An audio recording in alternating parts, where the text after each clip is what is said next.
Good morning from sunny Strasbourg. Welcome to this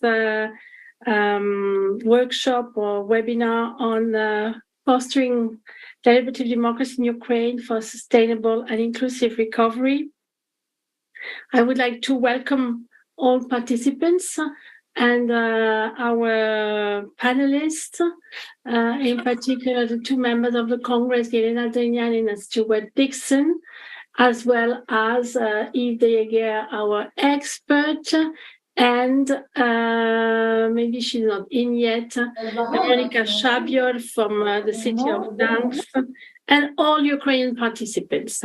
And I would like also to greet the team and the experts, as well as the representatives of the AUC. I see Ina on my screen.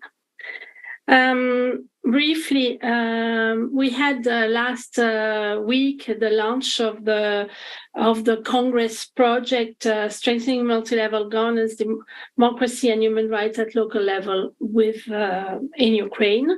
It was the first event of a new 2-year project, and our objectives were introduced to all main partners and stakeholders in Ukraine. And this is the context in which we are working. Within the components, we have a very strong component about enhancing collaborative governance and citizens' participation. And we have in the past, together with the AUC, worked on open government in a very pragmatic manner that has helped many of the local authorities not only to be part of the Open Local Government Program, but to contribute to the national commitments of Ukraine to the Open Government Partnership. Deliberative democracy is fully embedded in this line of action, and we hope that local authorities in Ukraine will embark in the new wave of deliberative democracy, where you will hear more about how the Congress sees things regarding deliberative democracy and how this trend is becoming much more than a trend. Yves Deyeguer will tell you about it. So with further ado, I would like at this point to give the floor to Yelena Drinianin, Chair of the Governance Committee of the Congress of Local and Regional Authorities of the Council of Europe. She will provide you with official openings. Thank you very much. And dear mayors and councillors and dear panelists, ladies and gentlemen, I'm really pleased to open this important and very timely event on deliberative democracy on behalf of the Congress of Local and Regional Authorities of the Council of Europe. And allow me, first of all, to stress the Congress' unwavering commitment to the independence, sovereignty, territorial integrity of Ukraine within its international recognized borders. The Congress have provided continuously political support to Ukrainian partners and stakeholders. And actually, I'm in Belgrade, and when I was here 2 years ago, I had some seminars with Ukraine. And who would thought this would happen? And the Congress also will continue until the end of the war and beyond, as stated in the declaration approved by the Bureau of Congress and the 1-year anniversary of Russia's invasion of Ukraine. The number and diversity of participants that have joined us, speakers of relevance of the topic of our event today in challenging times. The challenges that we witness are calling to rethink the way that we have built our democracy and also the governance processes and the way local authorities work, the way politicians interact with their constituencies, and the way citizens engage in decision-making. At the Congress, we think that bolstering and building innovation is vital for the local authorities. Resilience and trust that use of the deliberative democracy can contribute to this endeavor as response to the needs of the population that is affected by the consequences of war, but overall, I would say, democratic backsliding. We are convinced that today, more than ever, our societies need a genuine democracy of proximity. Our cities need strong social fabric based on solidarity, a sense of community to develop into thriving, healthy, livable places for our democracies, and in turn also to be able to flourish. In this light, policies at local level should be geared towards strengthening resilience of local communities, because it's precisely the resilience of Ukrainian mayors, councillors, and in general, each and every resident who is allowing Ukraine to resist the aggression, and which in the nearest future we hope will be the key for reconstruction. And dear colleagues, there is a growing and consolidating trend of citizen deliberation at global level and in Europe. At the Congress, we believe that they can contribute to strengthening the public trust in public political institutions, and also complement the representative democracy beyond citizens' participation in local and regional elections. So, recognizing deliberative trend, the Congress adopted on its 42nd session in March last year a report with a recommendation and resolution called Beyond Election, the Use of Deliberative Methods in European Municipalities and Regions. I would like at this point also to emphasize that deliberative processes are not just a mere experiment.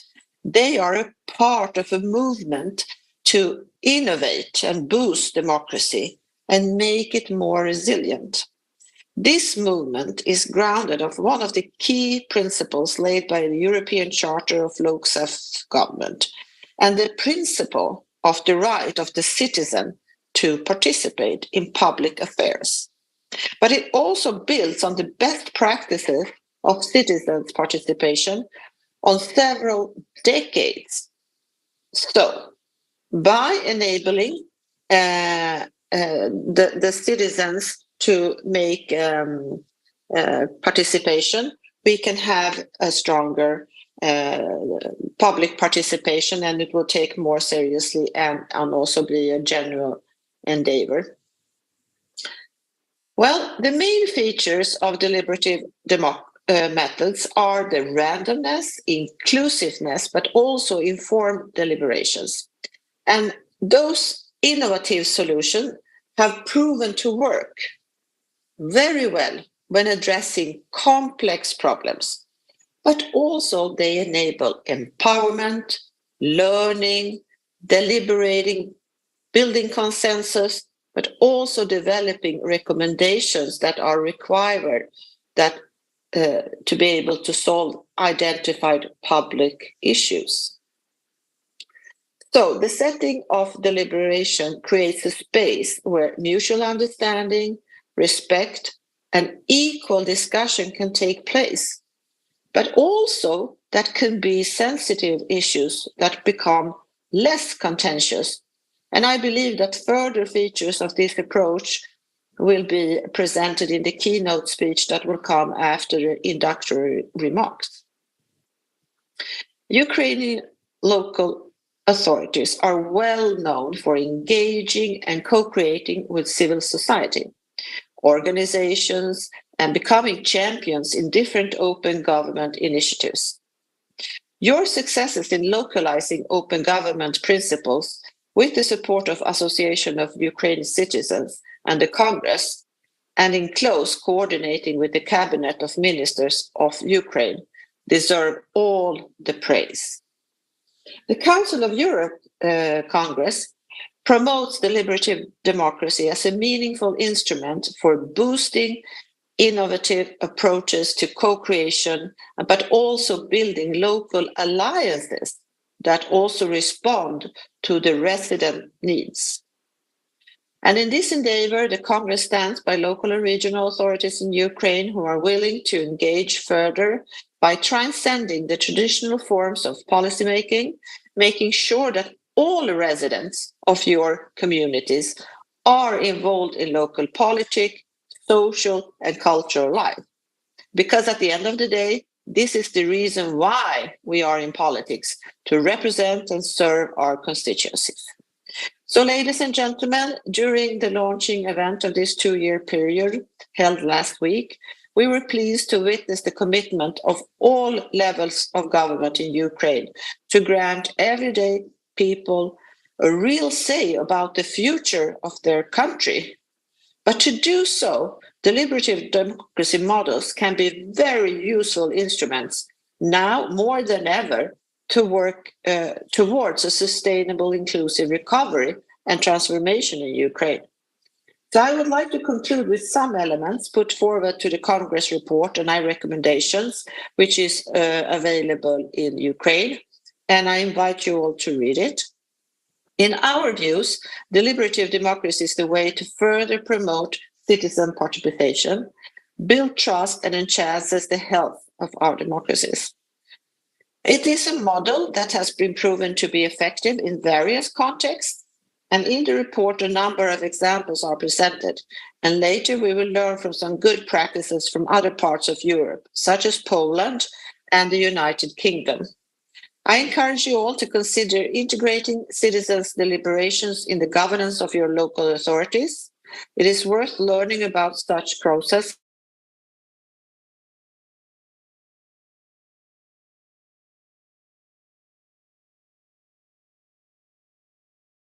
Continue promoting this approach. We will offer you our expertise, the experience, including of our members, to embed new and complementary approaches to further strengthen the fabric of democratic societies.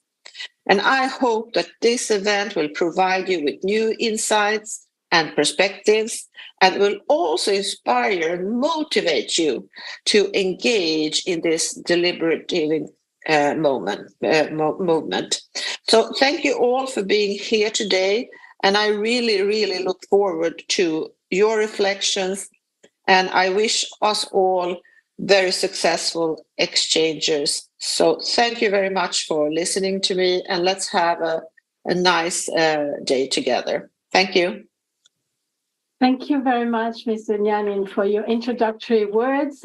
Yes, indeed, the Congress is promoting deliberative democracy and innovative tools for citizens' participation. And as you mentioned, the report that you mentioned is we have put in the chat the link to the report. I think it's there both in English and in Ukrainian. I really invite you to read it. We have also put in the chat another small leaflet, very easy to read, that has this format. This leaflet presents the main idea and features of deliberative processes and some other examples in different countries.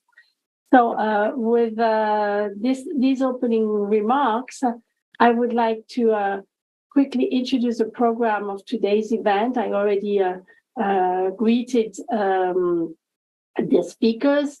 So we will divide today's event in 2 sessions. A first one on digging in more in detail about the topic and explaining its features and some good practices. This will be done by Yves de Jager. Good morning, Yves. Yves is the Executive Director of FIDE, Federation for Innovation in Democracy in Europe. He has a long-standing experience in democratic innovation and in particular in advising and setting up deliberative processes in different countries. The second session will allow for the exchange of views of experience with a Congress member, Stuart Dixon, with also Deputy Mayor of Gdańsk, Monika Czabiol, who will present the experience in Poland and in her Polish city. And we will also hear from Roman Leyuk from the city of Kiev, how they are seeing the future of citizen participation. At this point, I would like to thank the joint efforts that we carry out with the AUC in a wide range of activities, with further promoting the role of local authorities in withholding democratic values and promoting open government principles at local level. Today, the AUC is joining us with the participation of Ina Sklar, who is the legal expert of the AUC and a specialist of open government as well. She will introduce you with a questionnaire that we have prepared in order to get a background, a basis information about your level of knowledge and the knowledge of local and regional authorities in Ukraine on the topic of deliberative democracy, among other issues. So thank you, Ina, for joining us. You have the floor to present the first questions. And I really thank everyone for your proactive contribution to this webinar. Thank you. Дякую, пані Маріте. Дозвольте. Thank you, Marite. Allow me to make a short comment and thank the Congress and the project for supporting Ukrainian communities. We are very grateful, and I'm sure that we can feel, you can see our feedback not only in words but in deeds, because regardless of the martial law, our communities keep working, and deliberative democracy is a new challenge for us. And as they say, what should be there and what we should be introducing in the communities, I hope that with joint efforts we'll have many more good practices, and Ukrainians will go to next meetings to tell everyone how well it has worked in Ukraine. That's why our goals are very ambitious. Together with the Congress, we hope we will reach them. What question is this questionnaire? We'll have 5 questions, and I would invite everyone who's joining this webinar to answer the first 3 questions that you will now see on the screen. The questions are not complicated. You have already heard that you have links to a number of documents in the chat, but we would like to know what you think, so that together we can be moving ahead to understand where we are today, what we have achieved with this meeting today, and where we should be moving to, where we should work more, or where we already have very good results. So at the end of this meeting, I hope we would be able to see that we already have very good practices in Ukraine. So the first question is kind of unusual for most of our participants. There's a question about different forms of engaging participants that you're already using in your communities. Please have a look at that. We are asking you to look at the situation in the communities starting roughly in 2020. We have a list of a number of instruments here. Please, maybe you can just mark those forms and instruments that are typical for your communities that you have already used. I see that there are already some answers, so that we could see this picture better. Our second question is about some new forms of engaging people. Your vision, what would encourage you to introduce new forms of engaging citizens that you have not yet used, but you would like to use them? And what exactly would encourage people? Please choose not more than 2 options. And the third question, it's a kind of a subjective question, but it's important to feel your emotions. How would you rate your knowledge of deliberative democracy. What your understanding and what your attitude is, how you rate your knowledge of deliberative democracy at the scale between 0 and 5, where 0 means I have not heard about it, which is normal, it can happen, and 5, I know about its details and methods, and please be honest. This polling is anonymous. We will not rate you, but at the same time, we are very interested to know what is happening. Who are the people we have here today, and what kind of situation we will have at the end? I hope that you all understand what the questions are. I already see the answers. You just roll down on your screen and you use your mouse to click on the answers. And as soon as you press submit, it will disappear from your screen. Please do it quickly so that by the end of the event, we would already have the results. And after Eve's presentation, we will give you 2 more questions. So please be attentive, don't get distracted, listen to Eve's presentation, because these are the things we want to work with. I'm sure we will already have experts who know about deliberative democracy. It would be interesting for us perhaps to have a discussion. So please, let's have a discussion. And Eve, the floor is yours now.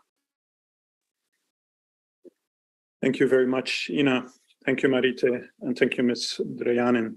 Thank you for the invitation to speak here today. I've spoken to some of you already in the beginning of December. It's an honor to speak to you. So as just a symbolic, I've told this the last time, 1 year ago in the very room I'm sitting right now, a family of Ukrainians lived for several months that we hosted in our house. So I'm very much knowledgeable and emotionally attached to the struggle you're going through right now. So thank you for giving me the time to speak to you. Normally my PowerPoint should be coming up right now, if that would be possible.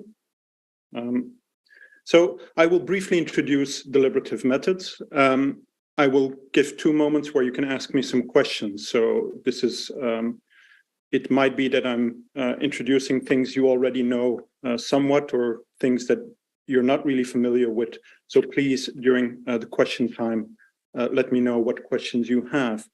So deliberative democracy is seen as a way to strengthen participatory democracy. So the first question you've just answered, there is already a lot of methods being used to engage citizens. So what is the issue to innovate and to try to strengthen these types of participation with citizens? So, of course, we want to involve citizens between elections. Everybody agrees to that. It is very hard to still find a politician in a democracy that would say no to that. But then, of course, comes the question, first of all, why? And second, how you do that. Yes, it is very easy to say, we want to engage citizens between elections. But then the why, the first reason I have there is very normal. It's normative. It's democracy is, and this was said by Ms. Drejan, it is ruled by the people. Yes, elected representatives try to work for their community. So the more we can have rule by the people, engage citizens, of course, the stronger our democracies are. But the second reason is also very important, and this is where new forms of democracy also come in. It makes for better governance and stronger communities. For example, as you will see in my presentation, deliberative democracy, for example, is very strongly reliant on a lot of information, very informed opinions by citizens. It is about transparency. It is involving citizens much more in the work of policy. So there is much more transparency to citizens how policy is made. It is about legitimacy. The more you engage citizens and the more citizens have the feeling that people like them have been involved in policy, the higher the legitimacy, and there is actually research showing that, the higher the sense that this is a legitimate way of making policy. And this finally results in an increased trust in government. And trust in government is, in many European countries, an issue that is really under strain. So what is the issue then is that we have several forms, and they sometimes address very specific needs, but very often they're very short term, or they have issues with representativity. Yes, sometimes we have more engaged ways of participating with citizens, but then we have the same types of profiles or the same type of people coming up, which might mean that there is an issue with who feels represented in these engagements. So if I can have the next slide. What does deliberative democracy then bring to this question? Yes, deliberative methods can bring a number of solutions to this. But to make a deep and engaged way of engaging citizens, it means it is with a smaller group of citizens. Yes, there is a bit of a trade-off between quality and deepness of engagement and the number of people that can participate. And so the first element of deliberative democracy, as also was said by Ms. Dreanin, I think, is there is a random group of citizens. This is done by a lottery. There are technical ways of doing that. So it's already a very established practice. And it is a representative group of citizens. Now, I cannot go in all the details of every element of this, but what is representative might very much differ in some communities. Some things we all accept. There should be an equal representation of men and women in such a group, of young people and older people, of different types of backgrounds. So a random representative group of citizens.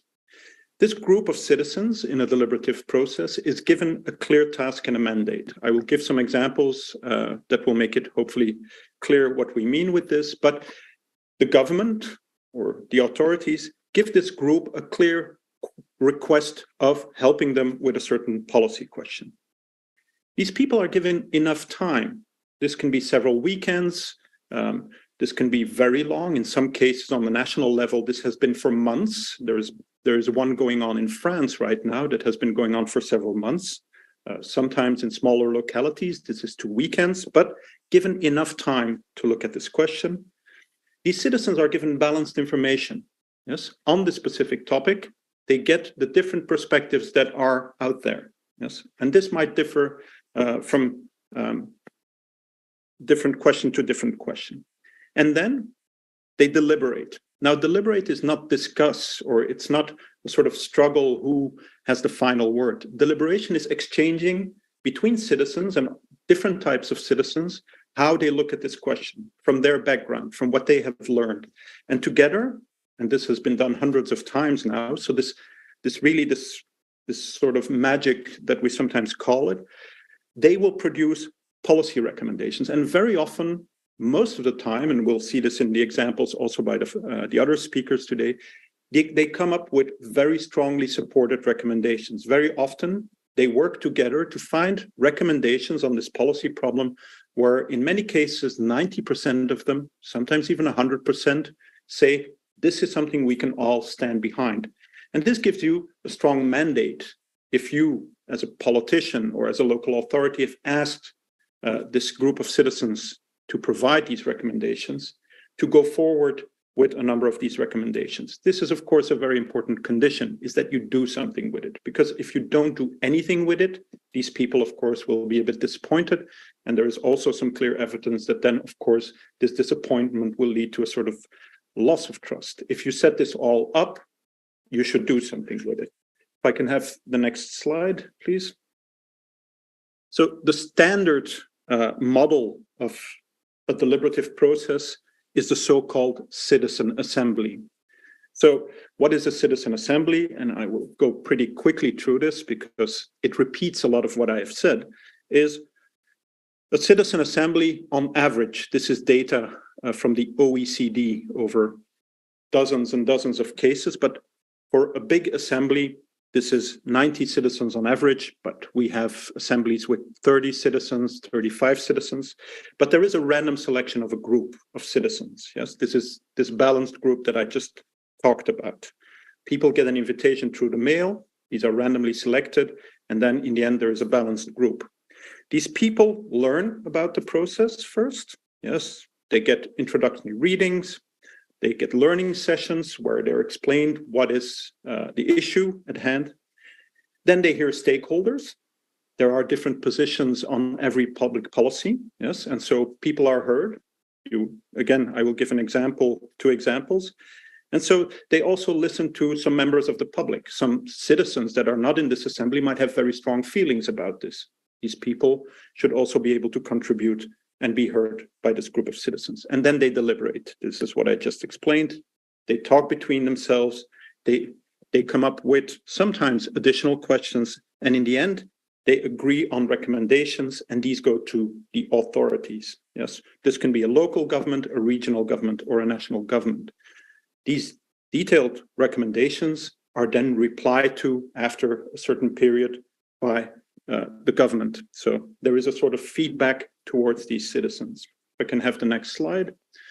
So just to give you an example of this, the first big citizen assembly, let's say in recent times, was, if I can get the next slide, was, for example, the first one was actually in Canada. And why did they find this method or go to this method? The first big one on the regional level in 2003 was because the Canadian region of British Columbia had to change its voting rules. And many people said, politicians themselves cannot change the way they are elected. So how do we do this? And so this is where the first time the thought was, this needs to be done by a group of citizens, but we don't want only activist citizens to do this. So this was the first real big citizen assembly in 2003. Since then, hundreds of those have been held at all different levels of government. If I can have the next slide. Now, a citizen assembly is a very specific form of using, and a very extensive form, but throughout the world, there are different ways of doing this. So for example, in the United States, in Oregon, where you have referenda, and also in Switzerland, this has now been done, they use a group like that, for example, to prepare information on the referendum. So a deliberative group is used, just to give you an illustration how this can be used in a different way. This is a group of citizens drawn by lot that will hear all the pros and cons for a certain referendum that is about to be voted on by the population. And they will prepare a document where they say, we're a random group of citizens from Oregon. We've heard all the positions, and we think this is the information you should know before you make an informed decision. They don't make a position. They don't say you have to vote yes or you have to vote no. They say, look, if you don't have time to read through hundreds of pages of this, or then this is a short kind of review of what we as ordinary citizens from all walks of lives think are important. So this is a different way, again, to use this random group of people who have time to look at a policy problem. And in this case, they inform other voters. So, and research shows in Oregon, this has been used several times, that this leaflet, by people who know it and read it, some people read nothing, but by people who read it, is considered the most trustworthy source of information. Yes, they of course also read what the parties present, but they're always a bit suspicious that parties have an alternative motive, and so people who know about the citizen statement really use it as a trusted source of information to make their decision. If I can have the next slide. Another way where this type of process has been used is, for example, working together with participatory budgeting, which I know several Ukrainian cities have used. What is the issue in some cities? For example, also in Belgium, this is an example from a Belgium city of Ghent, is that for years they had participatory budgeting. So there is money from the city that citizens in every neighborhood can use, but they saw that it was always the same type of citizens that came up for these exercises, which meant they had the feeling that actually certain groups of citizens could use extra money from the city for these projects.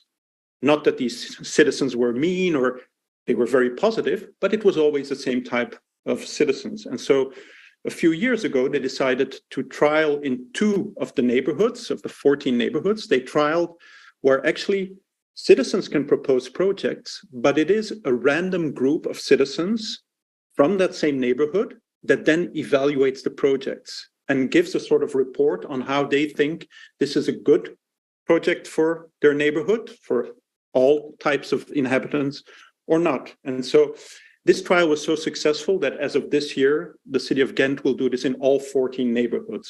Of course, there is a certain investment. The city participatory service has to be present in all those evenings. They have to do this lottery drawing. So there is a certain investment in time, also in some funding, to get these projects done. But the city is so happy with these 2 pilot projects, and also the citizens who were in that they've now decided they will do this everywhere for all of their participatory budgeting projects. If I can have the next slide. Now, what are some benefits of using deliberative democracy? It is extensive. Yes, I do not want to hide. It takes more time, it takes more investment, it takes more skills. But what do you get in return? Well, one of the elements is you will get a decision based on what we call an informed public judgment rather than a quick public opinion. Yes, especially with social media, there's a lot of pressure with certain public opinions on any policy decision now, which are very short takes between yes, no. Sometimes this is also a very selective group of your population.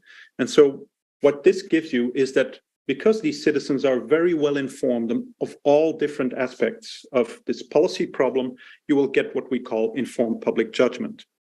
Second of all, it restores trust in public actors. What we see from research is that citizens who have gone through this type of process also have a better understanding of the complexity of the job of a politician and of policymakers. So both of the people working in the bureaucracy as of the politicians. Because of course, standing on the sidelines, sometimes it's very easy to say, why don't they just do this? But because these citizens get all the aspects of a complexity of a policy problem, they also have a higher trust in the governments afterwards. Only in case of, and I've said this before, if you also do something with their work.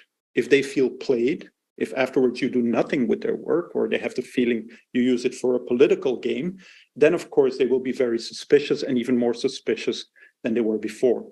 But in cases where this has been used in a good way, we see that the participants are more supportive of politicians and governments afterwards.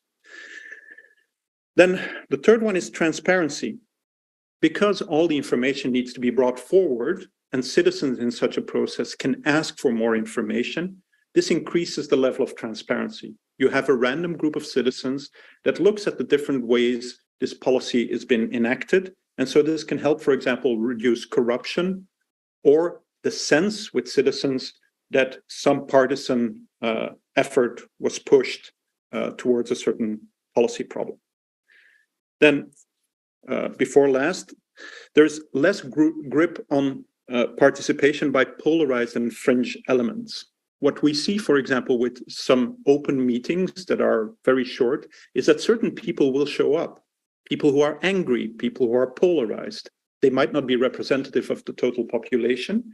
And so very open forms of participation sometimes lead to smaller groups to show up on these events because they're very motivated, and that's good. They should not disappear. You know, they bring problems to the agenda. But if that is also how it is perceived also by media as the population is against something or for something, when this might be just a fringe group, then there's actually a grip of a minority or a polarized element on the participation and on policy.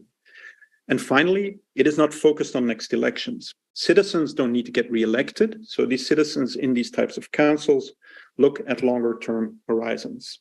So I was wondering if you had any questions already at this point. I will give 2 examples in the last part of the presentation, but I will, if you can give the next slide for a second. So I'm just taking a breather here, just to make sure everything is clear, or especially also with the translation, if If there are no questions, I will continue, but I'll give it a little bit of time.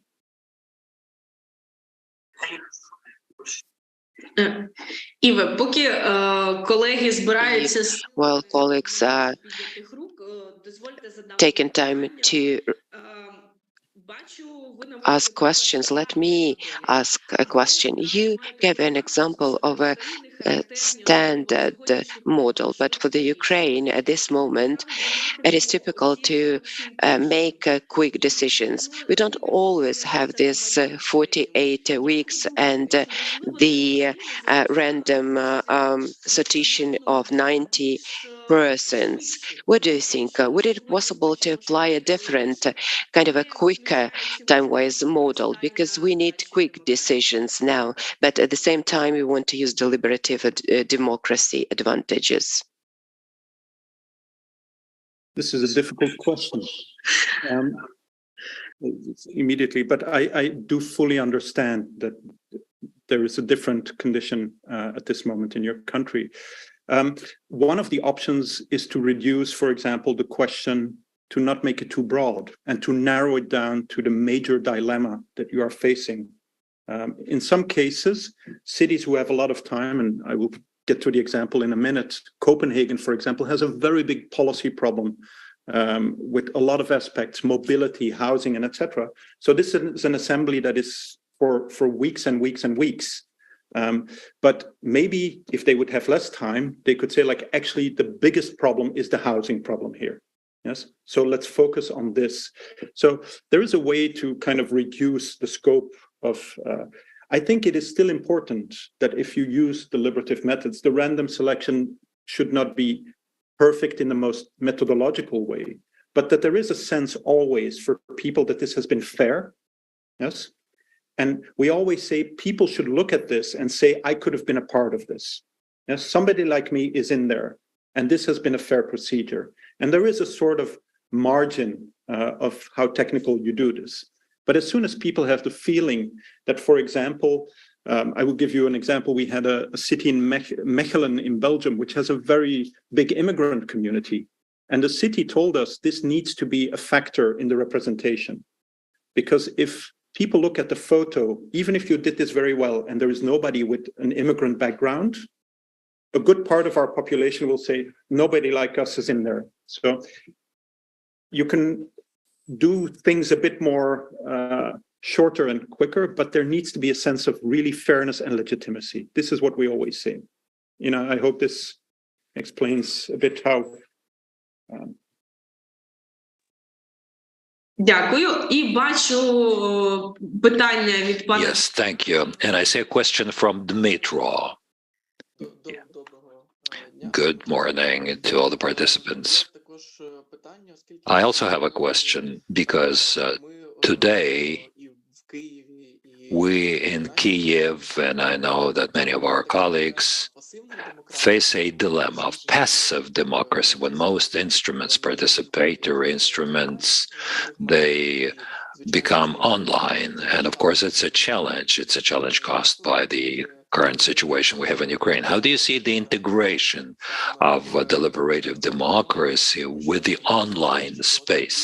Because as we study the experience of different European cities, we see the examples where many cities would turn down online instruments for engagement in order to focus more on direct communication discussions.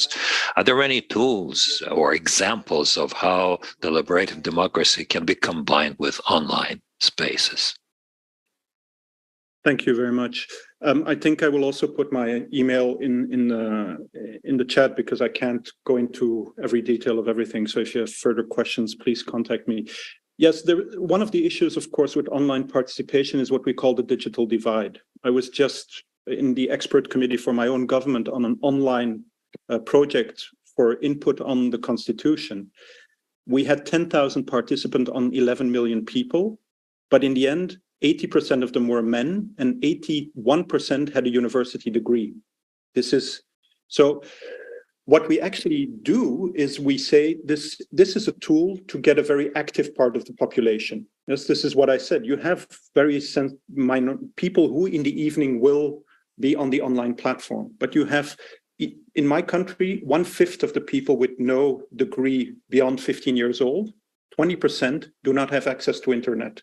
So even there with an online tool, except if you take it on the phone, which everybody has, but then very often it's a yes/no question, or it's very quick and it's very, again, and then there is a risk of what we call capture, that some groups will go there, vote yes. Yes. A beautiful example is the European Union once did a poll like that on whether we should keep summertime. Yes, you probably have it in Ukraine, where in the spring the hour shifts an hour. I don't know if you have this. We change an hour to keep summertime. And this was a poll throughout the European Union. 4 million people participated. 90% were from Germany. And this was because a newspaper had called on people who hated summertime, go there, press no. And so the European Union suddenly had a representative poll online. But actually, these were from one country of the 28. And all of them were almost readers of this one newspaper, because that newspaper. So I'm not mocking it. There are just a number of risks. What we do have is, when I talked about the citizen assembly, is that you can use online to have input from citizens who have certain feelings about the project that is there. And so you can make a combination of both. So in this project on the Constitution, and then I will go back to my presentation, unfortunately, because of the lack of time. But the idea is to gather input on how people see a number of constitutional issues. And some of these will then be put to a deliberative panel. And so this deliberative panel will be given this online input as a way to say, like, this is not a representative sample of the population. This is mainly male, highly educated, but these are citizens who feel very strongly about these issues. So these are the activists in this field. So this is a form of input for this other group. So it can be used as input, but except if you really have a very good representative online group, you should not let these people decide. So this is a bit my perception of things. So I will continue again, I'll put my, I'll go quickly to two examples, one from a very small local authority and one from a bigger authority. I hope this reflects a bit the different groups in this audience. The first one is a small village of 5,000 inhabitants in Flanders, which is called Oud-Heverlee. And you see, I put a picture of the map. It's a forested area. It's a very green forested area. You see the middle picture on the right. It's been for centuries a place of retreat and of tourism. People went to walk there, visit there. What is the problem? And that's the lowest picture you see there. Now since the 1960s, there is a lot of concrete, parking lots. It's a small village, but in the weekend, hundreds of cars come there. There's traffic jams. There's tourism. So there was a problem there with tourism, recreation, restaurants. But actually, for this small village, a lot of this had to be redone. And so since the 1960s, nothing had changed. Now, for this village, this is one of the biggest infrastructure projects they had in the coming 40, 50 years. And so the idea was everybody in this village is involved in this. Yes, because everybody knows this, people work there, some people live there, the traffic is annoying. So we need all stakeholders here. And so they have chosen for a deliberative project, if I can have the next slide here. And so the decision of the village was, we draw a group of 50 citizens by lot. Yes. So the first sentence is just what I've just said, the problem at hand. And so it's a small town. This was the biggest infrastructure redesign they had, and also budgetary, something that would, be involving them for probably 40 or 50 years. And so to make sure that this was something that was not seen as being decided by one specific small group, they chose for such a deliberative panel. And so they organized a citizen forum with 50 citizens drawn by lot over 3 meetings, 2.5 days each. There were months between the first and the second meeting, because the first meeting was 2 weeks before the COVID pandemic happened. So suddenly that was February 2020. I was involved in that. And then suddenly it was September until the second meeting came. But all stakeholders, everybody in the village that had a stake in this, the youth council, the senior council, the nature, the cycling club, everybody was able to make their position towards this group of citizens. They were given a booklet before they started their work with what was possible, what was the budget, what can you actually do in a natural environment like that, what is the legal restraints. So these people were very informed, and every stakeholder was able to make their case. They even asked the school children of the village to make their own propositions. So everybody was involved. And so they proposed measures in several different areas.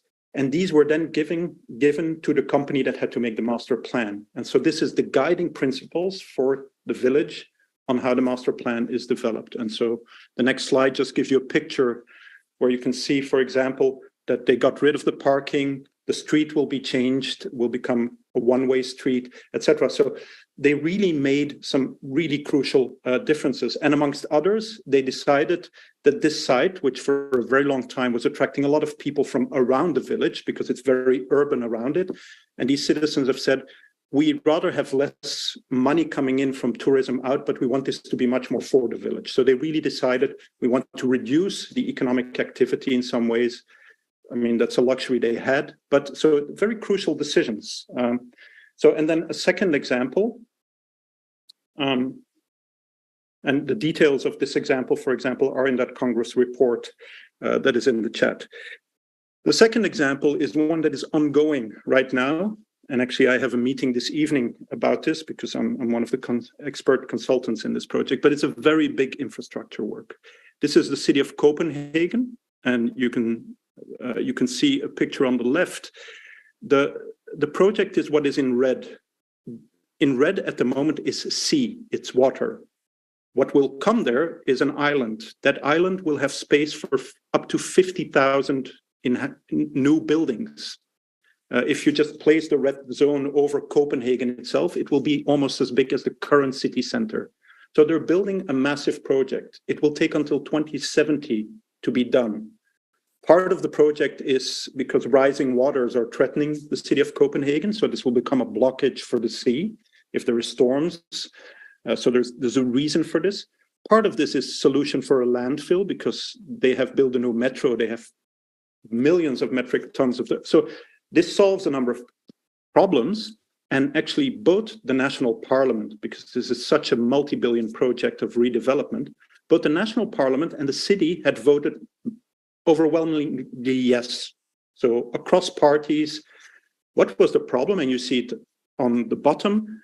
The citizens were less impressed by this. So there was a sort of elite consensus that this was a technocratic solution to a lot of problems, but there was a lot of demonstrations, including death threats, which for Denmark is I talked to a number of actors in there. They didn't really take it serious. It was more, they said, this is just people being very, very angry. So, but in Danish terms, this was a very, very contentious project. And so much protest and controversy that actually the city set up a citizen assembly. And I can tell you one of the recommendations of the citizen assembly is you are too late with this. You should have done this way before. Yes. And so this is happening right now. If you can go to the next slide. And for example, because this is such a big project, they set up a two-phased assembly. So I gave you a smaller one from a village. This is for a big city. And this is such an important infrastructure work that actually the first part of it is done. So you can see this was in November until the beginning of January. Basically, the first sessions were what should be the guiding principles in this project. And the guiding principles of this project, so these recommendations have been published and discussed with the mayor, are about financial transparency, environmental regulation. So what should be the general principles guiding this project going forward? The second phase that will start, as you see, in April and is being designed now, is about, okay, how should we now do mobility in this new island? How should we do housing, etc.? So it is really a group of citizens that you see on the left. They have heard all the stakeholders, from the environmentalist to the economist to they've heard the financial implications. So they really get all the information. They've even been on a boat trip, all together. They've been on a boat to see the place where it's happening. And so there is really a very informed group of citizens working on this. If I can now go to, in the last 5 minutes, The next slide, please. So there's actually already a next step in this deliberative wave that is actually that some places have already voted laws or legal instruments to make this permanent. So the examples I've given, and a lot of examples are one-off, is city government that's saying, this time we will do this with a group of citizens. But there are now a few places where this has been made permanent. Yes. So, of course, this brings in a number of questions, and I will not go into detail. Of course, if you do this several times, who will decide what question is put forward? What can citizens talk about? Yes, because of course, if you can decide what the question is, you decide a bit what is, in what box these citizens need to think. And then, of course, how do you follow up recommendations? If you do this several times on different topics, how do you make sure that all these recommendations are followed up, that politics does something with these recommendations? Yes, and then how do you link it with the existing parliamentary or city council work? And just if I can have the next slide, I will not go into the details of this. Again, I will put my email in the chat if you're interested in this, but I'm missing a picture on the left, but that's not a city that has voted this is Aachen in Germany. They are starting now with their assembly. And one that has been doing this for a year and a half now is the city of Paris. So the bottom photo, you can see the mayor of Paris, Anne Hidalgo. And on the right, there is the youngest member of the Random Citizen Council, which is a young man of 17 years old, who has been studying the mobility problems for a year and a half of the city with his group. And I've been an observer in some of these meetings. It is very interesting. He's become very good friends with a 75-year-old man. So this interaction with people whose paths would normally not cross is sometimes very beautiful to see. If I can have the last slide before I'm done, and I think then we'll be around 10. There is the, yes, okay. So if I can have the next slide, yes. So the standard model of this institutionalization is called the Ost-Belgian model, because the first place that did this was the German-speaking community in Belgium, which has their own parliament. It's in the east of Belgium, hence. And so it's, to not go into all details, the three little balls you see in the middle are actually always citizen assemblies. They can have up to 3 of them every year. Yes, so one on education, one on mobility. The questions are always a bit more refined. How did they answer those questions of institutionalization and permanency? Is there is a fixed body of 24 citizens. This is the second little circle you see, which is called the Citizen Council. The Citizen Council, and this process has now been going on for 4 years, the Citizen Council of 24 are people who have been in assemblies. So they do a service afterwards, and the Citizen Council does only 2 things. They decide on topics, so citizen can propose topics. So for example, Ina could say, oh, I want something to be done on mobility or on bus traffic. But it's that Citizen Council that will then look at the proposal. You would need 100 signatures, so there is a threshold. And they get all these proposals and they decide. So it is actually citizens and not politicians that set the topics. And then, and this is the final thing, they also are every time invited to the parliamentary commissions and look and see whether the recommendations are being followed up. Now, the law doesn't say that the parliament has to do what comes out of the Citizen Council. And this almost never happens. We'll see different practices in the second part of this morning. But for example, in the German-speaking community, there is the rule is actually transparency and accountability. When the parliament says, no, this is a great recommendation, but we will not do it, it needs to provide in writing a lengthy explanation why not. So it can say like, look, we've looked at this, great, all of you support this, but we cannot do this, or even we will not do it. But this is a document that is then available for all the other citizens and stakeholders to look what has been done with. This has been going on now for 4 years. They had an evaluation recently, and all 6 parties unanimously voted to continue this. So there is a certain sense that this really provides something extra to the parliamentary work. If I can have the final slide, and the final slide, Ina, and then I'll just quickly give the floor back to you. are there any further questions? But it's 10 o'clock, so I think I also started a bit later. If there are any questions, burning questions at this time, I'd be happy to take them.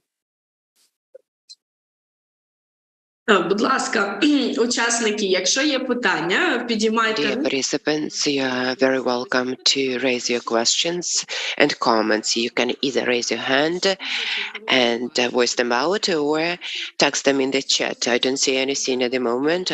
Let me thank Eve for a very good selection of the examples to illustrate that. What I actually had is I had some concerns. I thought that a deliberative democracy will be a working tool for large cities, but you quoted very good cases where a small community effectively used this tool. Especially that's valuable for the AUC because we are working with all communities in the villages, in small towns, and we want this tool of a deliberative democracy to be available and effective for any size of the community. So these examples, these cases, were very useful and close to our hearts because they re-echo the issues that our communities are facing. Dear participants, do you have any questions? I don't see any hands raised or questions on the chat. Marita? I see a hand. There is a hand from Andriy Mosha, from Sumi. Так. Так, будь ласка, пане Андрію. Доброго дня. Yes, please. Good afternoon. Can you hear me? Так, чути. Yes, we do hear you. I'm very happy to participate in this webinar. The issues that have been raised here, especially the examples, were really attractive and appealing to us in Suma. In Suma, a couple of years ago, we made a decision to conduct the opinion polls. We wanted to do that, to get the opinion of the citizens on one of the pertinent construction issues. So we have some experience to this, and we also actively promoted a participatory budget. We set up the commissions of the citizens to work on specific issues that the city council is working on. So here is my question. What do you think? The approach that is used in European municipalities and the one you presented today, is it pertinent for Ukrainian cities at this stage, or we would rather use or accumulate our own experience and learn lessons based on our experience? So, in other words, is it something that can be used in Ukrainian communities now, or we would rather accumulate some experience on, for instance, on a participatory budget and conducting opinion polls and using that method, and then switch over to deliberative democracy? Thank you. Thank you for your question. Look, I have never been in Ukraine, so I feel very humble to respond to whether this is to evaluate your situation. I can only have a slight idea of the difficulties you are facing right now. What we do know is that, of course, this is what I said. First of all, I mean, see whether there is a problem that needs to be answered. Doing this for the fun of it, if, for example, you have some Scandinavian countries, like Sweden has not a lot of deliberative democracy. I've been talking to some actors there. In some cities, they're like, we have a vibrant, so the need is a bit less in some of these places. Maybe they misjudge this, but they say, like, we have people from all walks of life participating. We have a super participatory culture. So first of all, is there a need? But second of all, as I said, there are ways to look at how to reduce this. To give you an example, I haven't given this, but one of the people I'm in contact with is in Sardinia, in Italy. And he does this in a small town called Bulci that has 400 inhabitants. They have little means. They can't do a big sortition, but they have looked in every step of the phase. How can we replicate and adapt it as good as possible within our means? And the three words I always use is you design for legitimacy. Whatever design choice you make, you need to think, will this be seen as legitimate by the other citizens because in the end, and this counts also for me, Andre, all decisions taken also affect me. So you have to be able to look as a citizen, not part of this, and say, okay, this is fair. I would accept something that is informed by this. If my politician takes a decision informed by a group, or if a budget is done by participatory budgeting, and I have the feeling it is only like that online poll, 80% men and 80% or 90% university people, then I might feel, if I'm a bus driver that comes home at 12, I might feel like, they have time to go there and they distribute money that so it depends a bit. And this is actually more assessing and feeling, and you have I talk to people I talk to great people. One of the great things in my job is I work all the time with people who try to engage citizens. So I think everybody's trying their best. Just what we hear is, for example, a lot about, unrepresentativeness. What I hear a lot is we always have the same people in the room. How do we solve this? And so this part is really something about what problems do you see? But as I've said, one of the important elements is also you have to be able to follow up on this. Yes. So if you do this and there is, for example, no political commitment to follow up on what comes out of this, then this is a lot of energy that actually has. So you really need to make sure there is a follow-up. I think in the second part, Mr. Dixon, and also the example from Gdansk and from Kiev will probably go a bit more into that. So, Andre, I don't know if this has been somewhat of an answer to your question, but it's always a case by case. We always listen first to people. Even when we designed Ost-Belgium, the first thing was we talked to all the politicians. What is the problem that needs to be solved here? Rather than come with a model that we just kind of as a box put on the table. So thank you for your question, and I hope this gave a bit of a start of an answer. Thanks a lot, Eve. Andreas thanked you in the chat, and that's messages in Ukrainian, so I'm just recapping. The participants are grateful to you for the presentation, and they also have some ideas how this method of deliberative democracy can be applied in one of the communities, that's Cherkasy region, and we would be happy to invite you to come to Ukraine to save Ukraine, where this method is going to be implemented. There is a question in the chat. Let me just voice it out. Can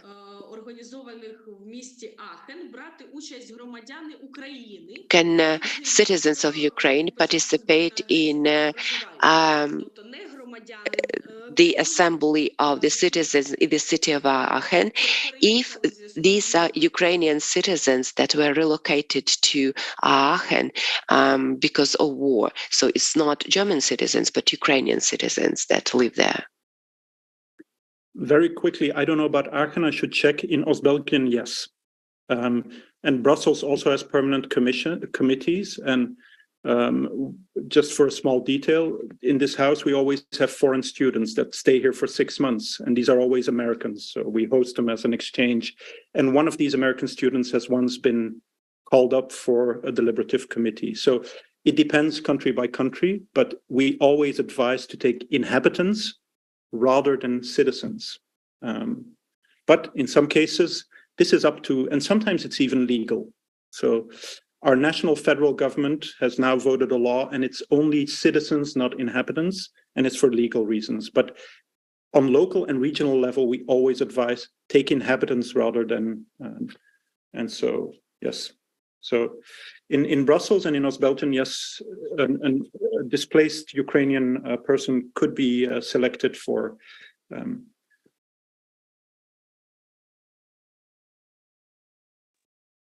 Thank you, Eve. I don't see any other questions. We have two questions more of the questionnaire that you've seen at the beginning of the meeting. Could you please bring up these two questions? So if you want to see more on your screen, you can scroll down. Okay, so that's the question. You see them on the screen, hopefully. The first question, again, that's about emotions that that we would like to see from you. So you've had the presentation. So what do you think? Are you going to use a deliberative method in your community? So that's about your feelings. It's not about political will or any legislative limitations or anything. It's just about your impression, whether this tool can be used with your community with favorable conditions, with proper security situation and other things. And the second question is, what are the obstacles you see in your community on the way of applying this method? So what could be an obstacle on the way of introducing deliberative democracy in your community? Make up your mind, and if you see other obstacles that are missing on the list of multiple choice options in question 2, you can add them, and that's actually question number 3. You can use up to 200 characters and add additional obstacles that prevent introducing deliberative method or democracy in your community. Take your time, and then the session is going to be moderated by Eve. Over to you. Thank you very much. I've spoken enough, so it's time to give the floor to the three excellent speakers we have for the second session here. So I would like to introduce Mr. Dixon, Ms. Shabor, and Mr. Leluk, and I think I will first give the floor to Mr. Dixon. Mr. Dixon, you're a member of the Congress and thematic spokesperson. So you've been involved a lot in these types of processes, but you've also been a member of you're a member of the Northern Ireland Assembly, so also from the position of a politician. Can you give us a bit of an insight why, from your perspective, introducing these methods would be a good way to promote citizen participation? The floor is yours, Mr. Dixon. Thank you very much, and good morning, Eve, and indeed good morning, everyone. I was just thinking as I was listening to Eve speak to us this morning, not only about the whole broad spectrum of how deliberative democracy can be achieved. But I was also thinking, of course, because of where we are today and who we're meeting with today, of friends and colleagues and citizens right across Ukraine.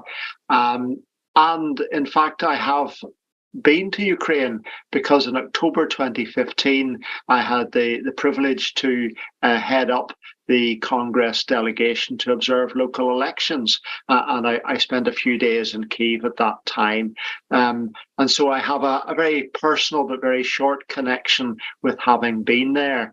And so every day I hear and watch the news, I feel very strongly for what has been happening. Let's just think about why. And Eve said, I'm a politician. I am elected to the Northern Ireland Assembly. How did I first of all come across this whole new world of deliberative democracy or citizens' assemblies? The sort of thing that I think some politicians can be very skeptical about. Well, a number of years ago, the Republic of Ireland, our neighbouring state, decided that they had some thoughts that they might want to widen how they conducted their presidential elections. Ireland, as you know, there are more Irish people live out of Ireland that actually live in Ireland, many in America, of course, but also because of the Good Friday Agreement, those of us who are citizens of both the United Kingdom living in Northern Ireland are also by agreement with the Good Friday Agreement, we are citizens of the Republic of Ireland as well. I hold an Irish passport and a United Kingdom passport. So the Irish government decided that they wanted to look at the potential to widen the scope for presidential elections to see whether perhaps a wider group of Irish citizens might be involved in that election process, because up until then it was restricted to those who lived within the borders of the Republic of Ireland. So they decided that, and this is deliberative democracy, I guess, on a big scale and a big question. They decided that they would do, as Eve has described, bring together 100 citizens randomly selected. They would provide the background information to the topic and the subject. I think there are lots of ways of doing this. Many organisations and many groups, when they come together in the deliberative democracy process, they will decide who they want to come and address them about the specific issue. In this case, those civil servants that were organising the Citizens' Assembly, they decided who would be the international and local experts to expand on the subject for the citizen group. I was fortunate to be invited because I was an elected representative in Northern Ireland, and political parties in Northern Ireland, it was thought, would have a view on whether or not it would be a good or bad, or we wouldn't have a view at all on whether we would be able to vote in Irish presidential elections. So that was my personal first introduction. I was invited to one of their seminar sessions to give my political perspective, my political party's perspective on whether or not we should participate in Irish presidential elections. In the end, the Citizens' Assembly reported, and although they were positively in favour of widening the opportunity for people outside the physical borders of the Republic of Ireland to be able to vote, the government at the end of the day decided not to progress any legislation on that front. That aside was my first introduction to this interesting concept of how you consult the citizen and engage with the citizen. And so moving forward very quickly, and in discussions with colleagues in the Congress of Local and Regional Authorities, we came up with how we might want to address the situation in the city of Mostar in Bosnia-Herzegovina. And as and Eve has been very involved in this process as well. As you'll be aware, following the conflict in Bosnia-Herzegovina, while all local authorities and cities were able to hold elections, the city of Mostar could not. There was no political agreement for elections to take place. The consequence of that was that the old council and the old administration effectively held on in the city, doing their very best. And I have to say they did do their best, but that was not good enough because the city was just sitting there. They were maintaining some basic services. But I remember going to the city of Mostar and seeing the streets dug up because there was no proper water and sewage infrastructure. There was lots of litter, and we heard about all sorts of aspects of corruption and various problems that were going on in the city. And we had two intractable groups of people, political parties who just couldn't reach agreement on how they could have an election. My suspicion, and this is maybe me being very open, my suspicion is that neither side was prepared to lose the situation that they found themselves in. But that was not helping the citizen in any way at all. So we suggested, and we met with some young people, some amazing young people who got so angry at the fact that there had been no elections in the city that they held mock elections on the same day that elections were being held right across the rest of the country. And they were the catalyst to suggest to us that perhaps there should be the citizen voice might be the better voice to be heard in that city. And so Congress supported and worked with the political parties to encourage them to, in a parallel process, there was work going on politically to encourage the political parties to have elections. And as it happened, they did actually come to an agreement. Whether that agreement came about because there was also an emerging programme to deliver a citizens' assembly, because I remember saying to people, well, if the politicians can't do it, let's hear what the citizens want. And Congress supported and brought together a citizens' assembly. And as Eve has described it, it was one of those very small issue assemblies. It was to allow the citizens to decide their own priorities. Initially, it was, if there was a city council, what would it do? But in reality, running alongside that question, elections did actually take place. And the newly elected city council very readily said that they would agree to cooperate with the Citizens' Assembly and that they would agree to work with the outcomes and the topics that they chose. Interestingly, the topics which they chose were the very basics. It was about how waste disposal. It was about street lighting. Those very basic common things that affect everybody in a community and a society. And the mayor and others very readily embraced the outcomes of that deliberative process, and they have worked and are working to implement what the citizens felt that they needed in order to improve citizens' quality of life and in order to deliver a very basic local government service, litter and refuse collection services. There's lots of work to be done in that city, but the model of deliberative democracy and consulting and working with the citizen is now embedded in that. All too often, politicians are too distant from their citizens. They engage with them in elections, they make them promises in elections. Often they don't deliver on those promises. And they feel that that's all they have to do because you've elected us and we can get on with our political agenda. Nothing could be further from the truth. If you do not engage with the citizen, if you don't listen to people and act on their desires, the consequences quite often can be you'll find yourself not elected the next time round.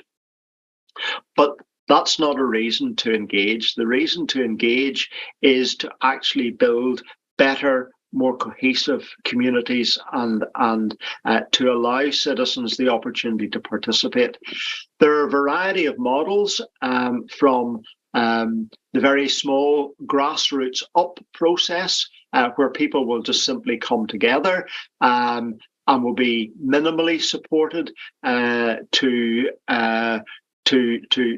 ensure the process selects people fairly and reasonably, randomly, that the subjects are chosen not by outsiders, but that the subjects are chosen from the grassroots up. Those things for me in a city or local authority perspective are very, very important. And then you can, of course, move on to the much bigger, more sophisticated models, which Eve has described in other cities. sometimes there will be criticism that these are consultative processes rather than deliberative processes, and it's the local authority or public servants or civil servants wanting to get they know the answer, and they just want people to tell them the answer is the answer that they thought in the first place.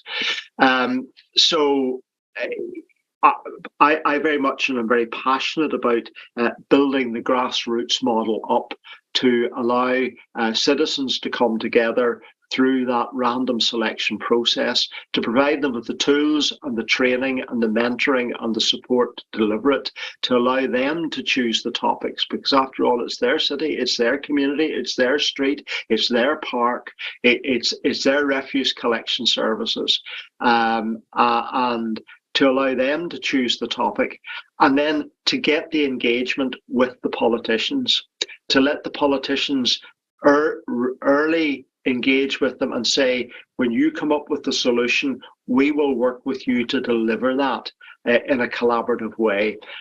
Those are where the successful projects are delivered. And so that's really all I want to say at this stage.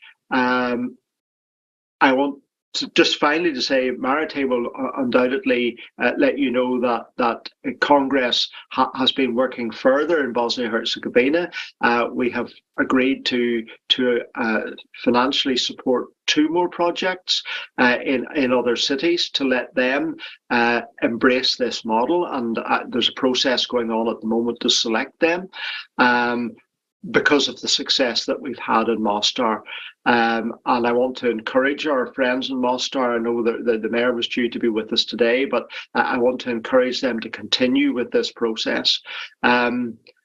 It's not expensive. It doesn't take a lot of money. And I think that's the other beauty of all of this.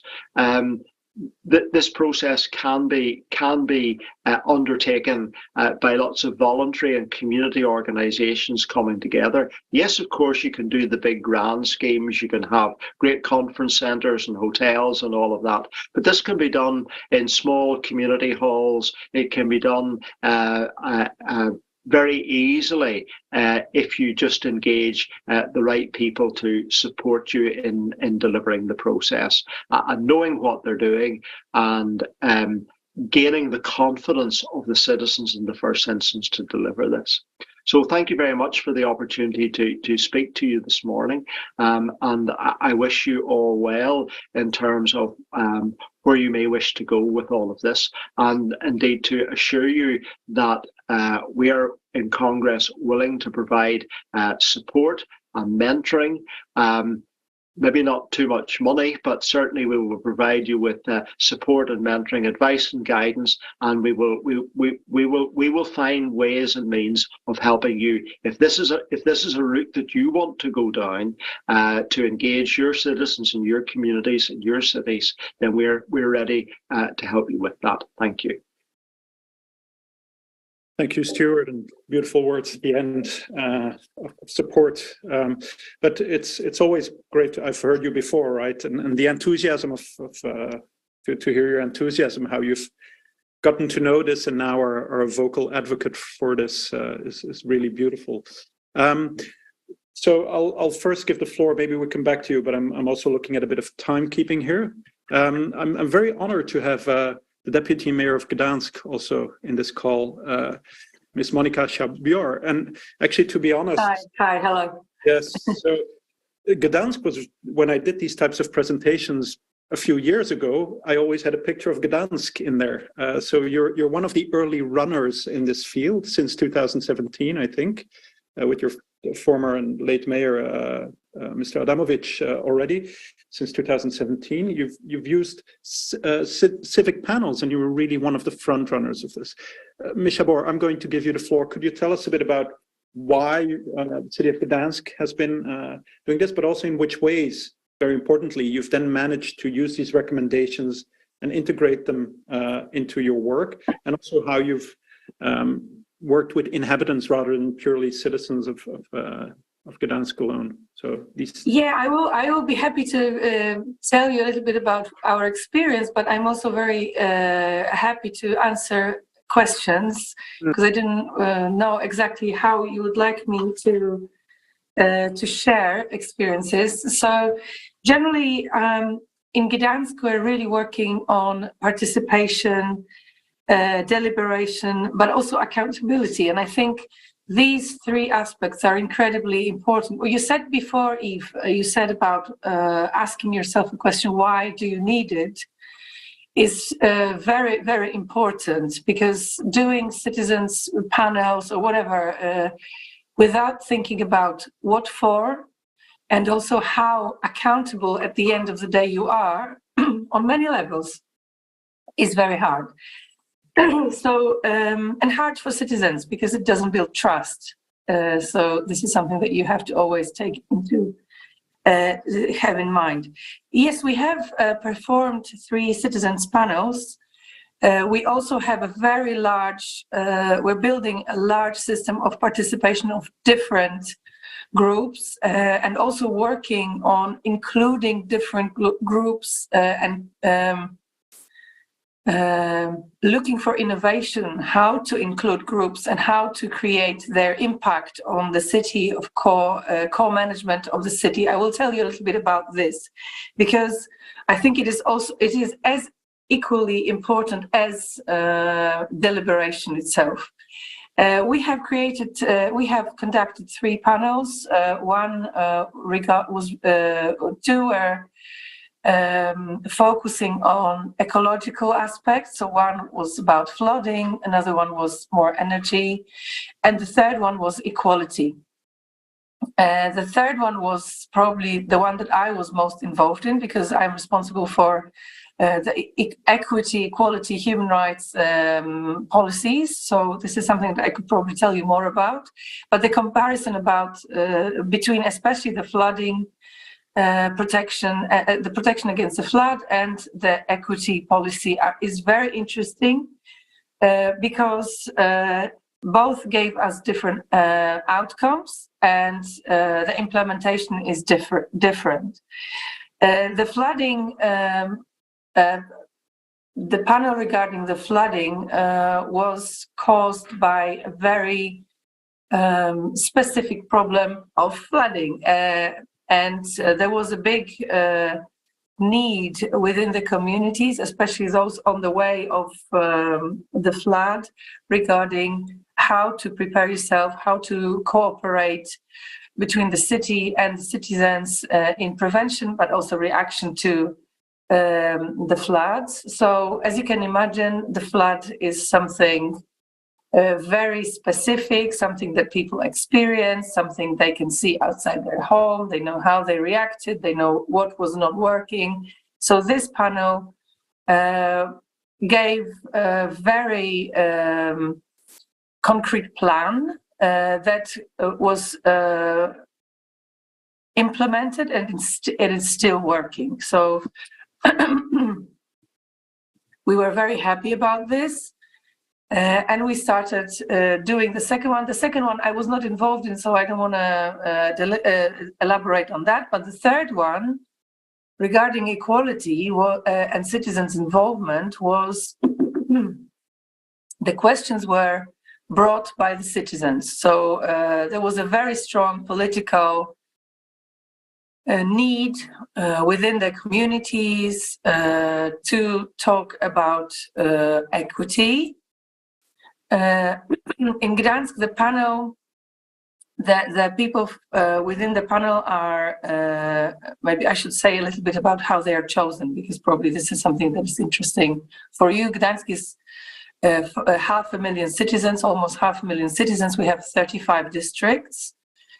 So people invited to the panel were measured according to the number of citizens in each district.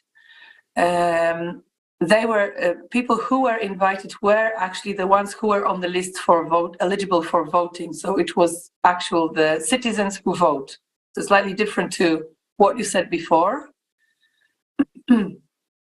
I'm not saying it's the best option, but this is how it was. From the people who were invited, 52 people were they were invited. Then those who were interested responded, and then there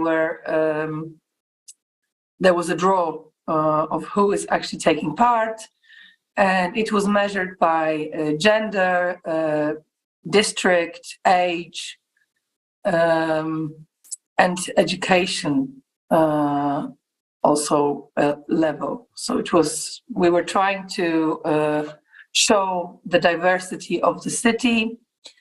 Of course, the panel took about 2 months, and the group invited a number of different experts. They were listening to them. Then there were workshops and preparation of recommendation. The mayor at the time said that 80% those recommendations which gain 80% of positive votes will be implemented by the mayor, which is good and bad, and I will tell you why. It was very good democratically, because it makes a lot of sense when people work on it. But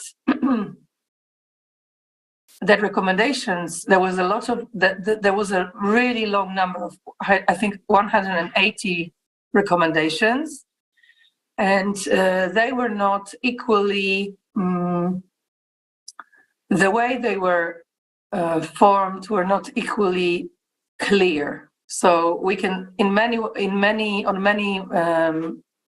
aspects, we can say, yes, we will implement it, but it's very hard to measure whether we are doing it or not. So in that sense, it's just a difficult type of recommendation in comparison to the flawed one, because the flawed one was very simple. It was just a system of how we cooperate. So it's very easy to measure whether somebody is implementing it or not. With equity recommendations, very often they were more broad, they were more more process-like, so it was harder. Still, what was really important was that the outcome of equity panel were then taken into another process of participatory work, and the model, the local policy of equity, was created. It's called Model of Equal Treatment, and this policy was taken to the city council and voted for. So in that sense, taking into account a big political diversity in Poland in general, such mandate is very strong, because we went through the panel, we went through the participatory creation of the policy, and then we went to the city council. So all different levels were addressed. And in that sense, the implementation is much easier, because easier in the political sense. It's easier because there's less opposition to it. Now we are on the third year of, we are at the end of the policy. So the policy was taken on in 2016 or 18. We are about to go back. Oh, in 2018, we are at the evaluation process, and we will be creating a new policy to show it to the council and think of implementation. Mm-hmm. The evaluation is going to be is broader than just one policy. There is a number of policies that we're looking at, and we will see how to go further with it. So this is more or less how we worked with the model of equal treatment. If you have any questions, maybe, because it may be very unconcrete for people.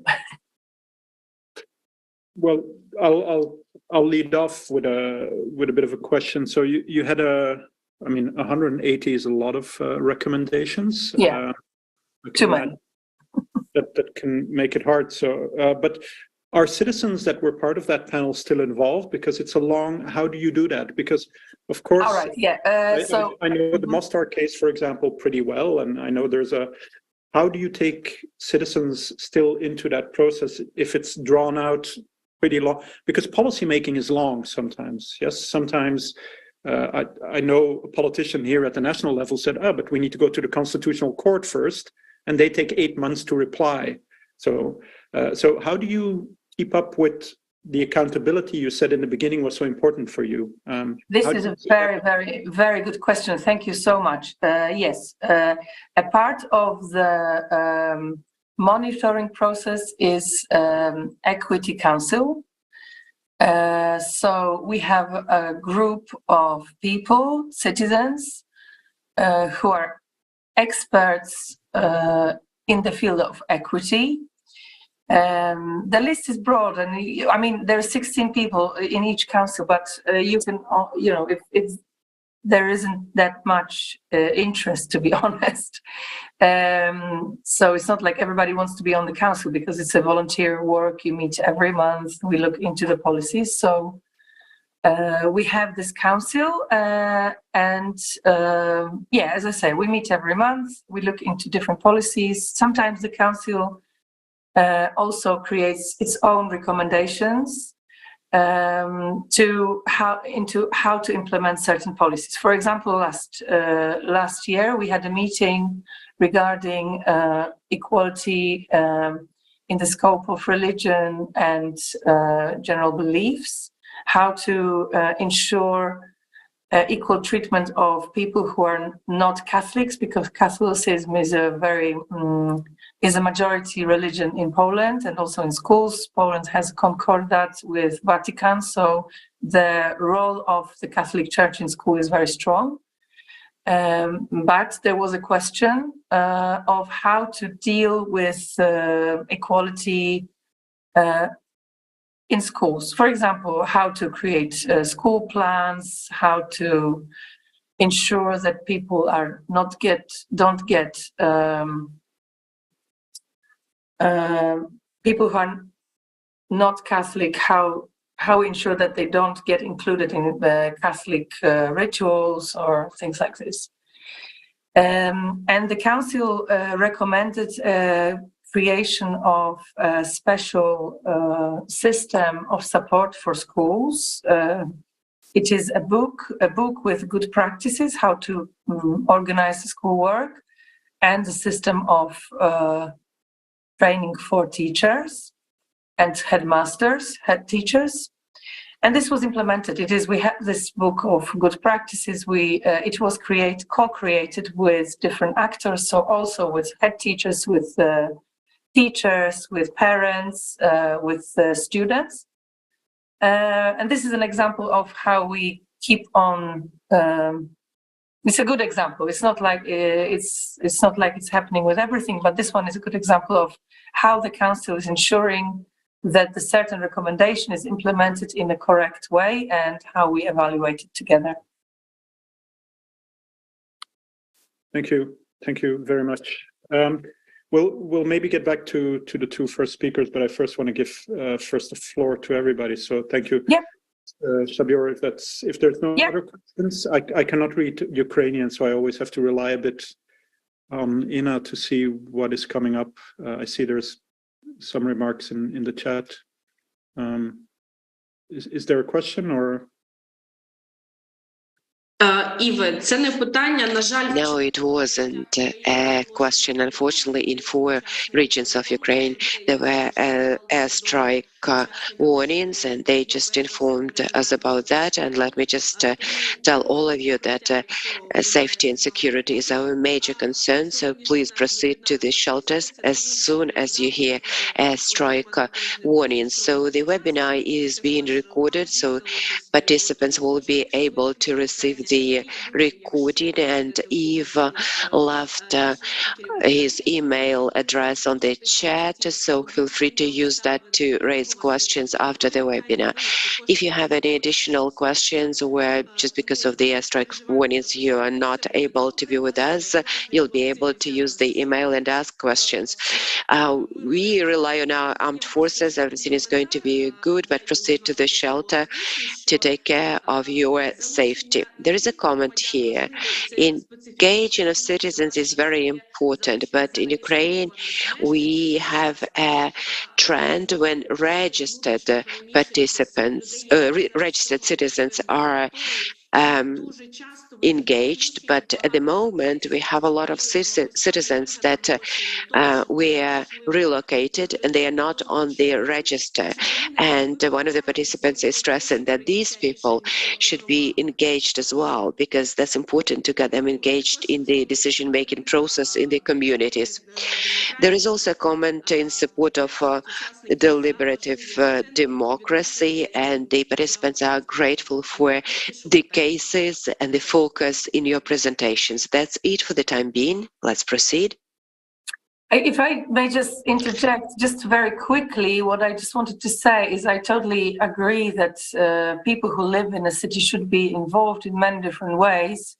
And one of the examples that I'm working with also is Migrants Council. So we have a volunteer council of people, volunteering group that changes every 2 years.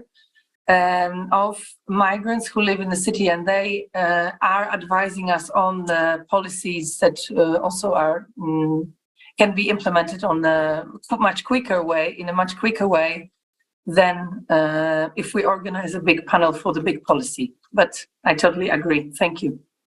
And thank you for listening to my short information. Thank you, Ms. Shabir. Just as a quick in some ways, many places who have done this type of sortition have used addresses rather than names. And I think, for example, the Scottish one, if I'm right, addressed the letter to the resident, even if you are not officially registered on this address. So they could even have people who were not even residents on the address. So, and then they work with a code that you use to register. But there are, of course, this depends on the means and the traditions you have, but in many cases there are separate efforts done to reach specific publics that are hard to reach or that are not evidently available in a database or in a, sometimes, as Ms. Shabir says, you work with councils of groups representing or others. So to first have every speaker the opportunity to present. I think for the city of Kiev, we have actually Mr. Ruban, the Deputy Director of the Department of Public Communications. I think, Mr. Ruban, I mean, Kiev also has a tradition of a lot of citizen engagement in different ways. So could you present a bit what the focus is of what Kiev does? And of course, there's probably a before and after February last year, and a bit of the accents that you try to put in Kiev on your citizen participation, where it comes from. You have the floor, Mr. Ruban. Thank you very much.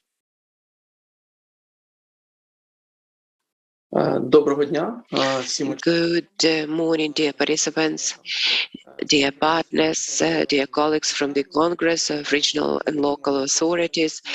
We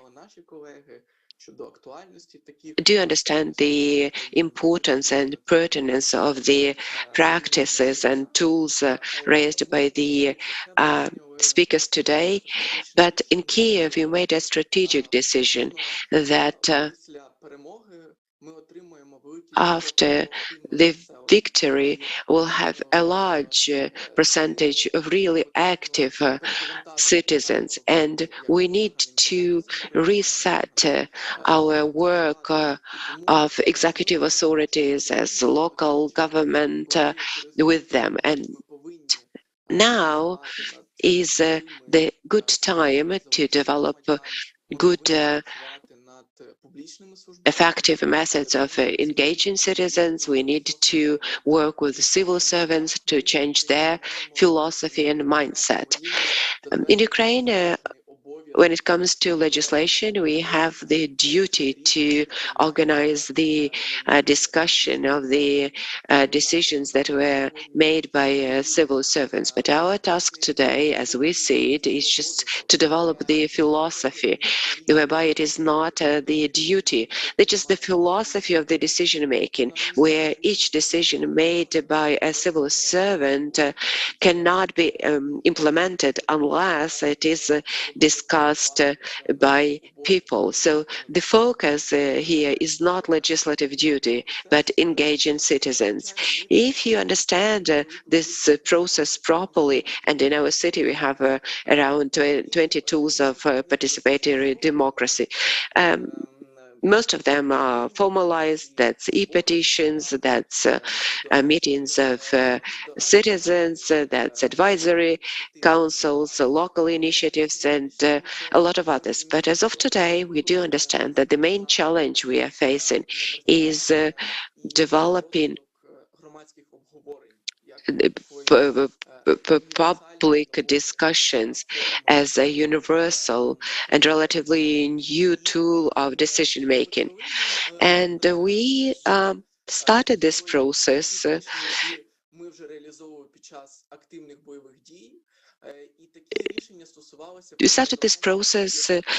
by renaming the streets in the city.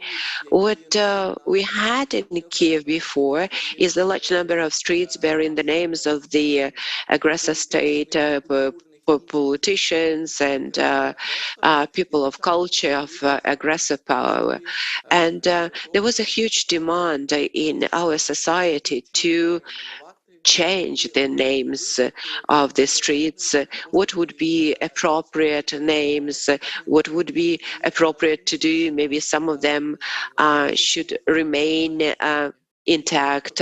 It was March, at the end of March and early April, when Russian troops had just been defeated by the armed forces of Ukraine from the city of Kiev, when we launched this process of renaming. And we decided to engage the people that live in a particular street widely, those people who stayed in the city. So we faced a challenge here because a lot of people left the city and we couldn't have them engaged in this process of the discussion. And we started giving it a thought what can be done about that. We agreed to a very interesting format of comprehensive consultations.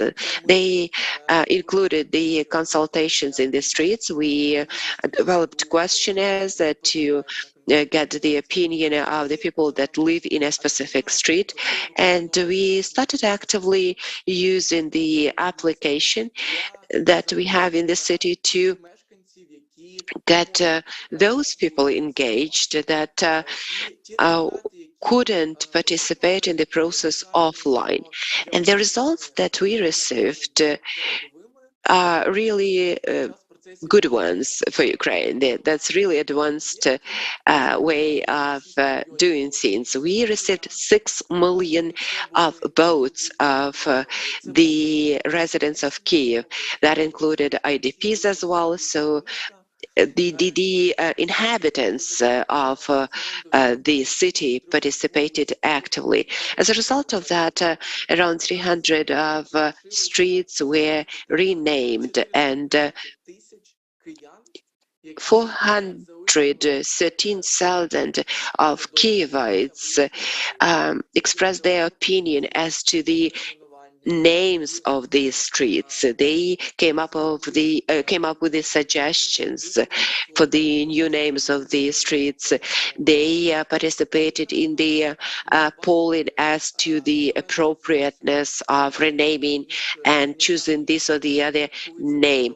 There was a huge difference when it comes to the decision-making process between the model that we used this time and before. Previously, we got really large-scale discussions. People came up with different opinions. Why would you waste money?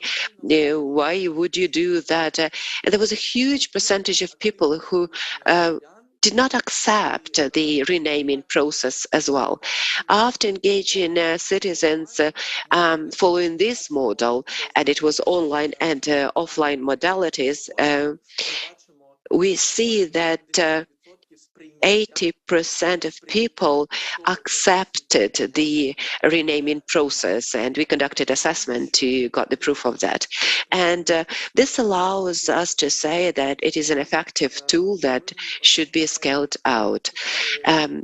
In the City Council, we developed a new project whereby we would like to get the application incorporated into the decision-making process of any kind, whether that's legislative process, whether that's just opinion polls, whatever issue might crop up. The colleagues are very well aware that we have really heated debates as to local referendum, as to referenda per se, and potential this online polling with the use of the application that we have in the city, and there are around 2 million of users of this application, and that's the residents of Kiev and Kiev agglomeration. We can just use this application easily by putting any question there, and a couple of days later, we get the feedback of around 500,000 of people on a specific issue. So that's a wonderful opportunity for us to take effective decisions in the interest of the community, in the interest of people. If you talk about offline type of tools, previously the speakers mentioned them as well. In Kiev, we have the tool that is called the self-organizing body of the citizens of Kiev. The city of Kiev is probably one and the only city of Kiev that continued funding this type of bodies during the war. What does it mean? We promote the assemblies and associations of cities, whether that's neighborhood, community, district of the city, or the level of the city. So the Council of Citizens takes appropriate decision, elects the head or the governing body, and under our legislation, that's the lowest level of governance in the country and in the city. And what is important here is for these bodies to have a mandate. So to do that, the council should delegate some of the powers to this lowest level of self-organization of citizens.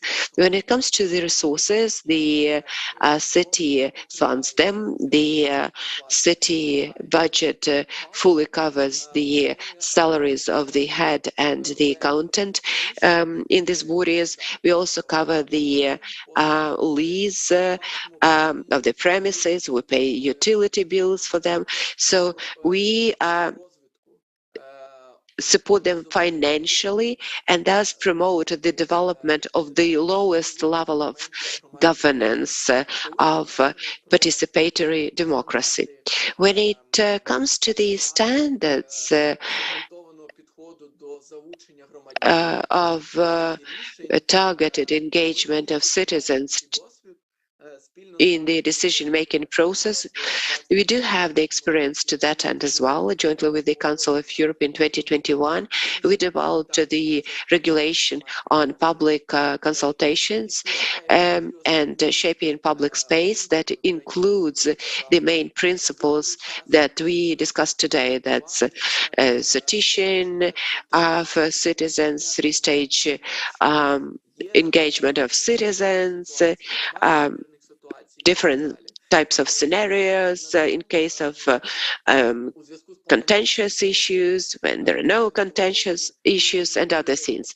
Unfortunately, due to large-scale invasion in 2022, we were not able to implement these tools in the city, but at the same time, we took advantage of these tools and we started using that to change the mindset and philosophy of decision-making process.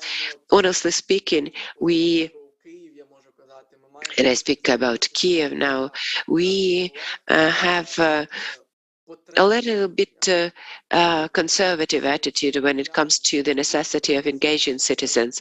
Some councillors and some officials, civil servants, hesitate to have wide engagement of citizens. So that's why Kiev is very keen on active development of engaging citizens at the lowest level, especially during the period of time between the elections.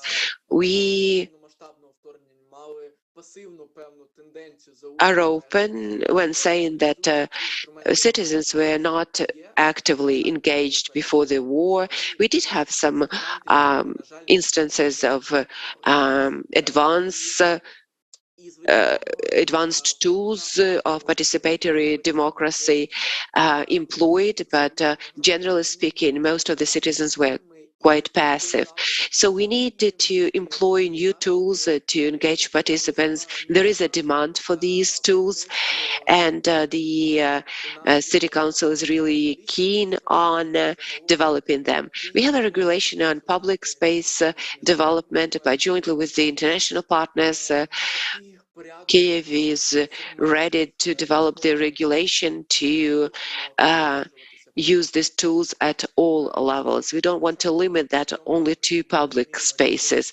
And we understand that the experience of other cities, Gdansk in particular, and we went to Gdansk on a visit to learn more about the way you work. Some cities in Germany, Portugal, their experience is very useful and needed for us. We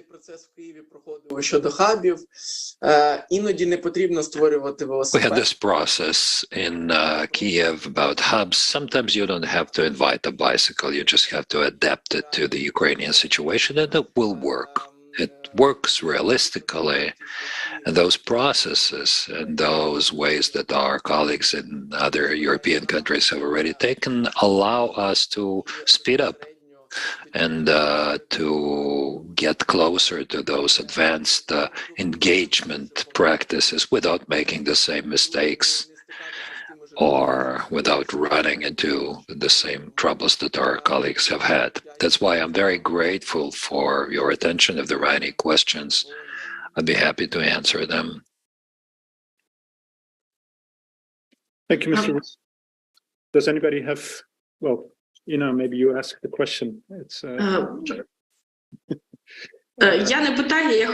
No, it's not so much a question. I just wanted to tell you about what is happening in the chat. Okay. We have several communities, in particular in Novo Volyn and Kropivnitsky, that have joined what Mitro said about renaming the streets. They also had similar processes during martial law, when martial law was in effect already. So they already have some elements of deliberative democracy, regardless of all the efforts of our enemies. Basically, I don't see any questions in the chat, just the words of gratitude, and all the participants are saying that these are very interesting cases, so the feedback is very positive. Perhaps some of the participants will want to raise their hands. I can't see them yet. I'll start off with a question whilst people who won. But so one of the issues that also with deliberative democracy, what you often see is that there's a smaller group of citizens participating. I think, Mr. Ruban, your example of the renaming is a massive participation, but often you have smaller groups. How do you communicate this to the other citizens? Because of course, if other citizens don't know that this is happening, so then of course, you know, it's a bit the English say, if a tree falls in a forest but nobody hears it, does it make noise?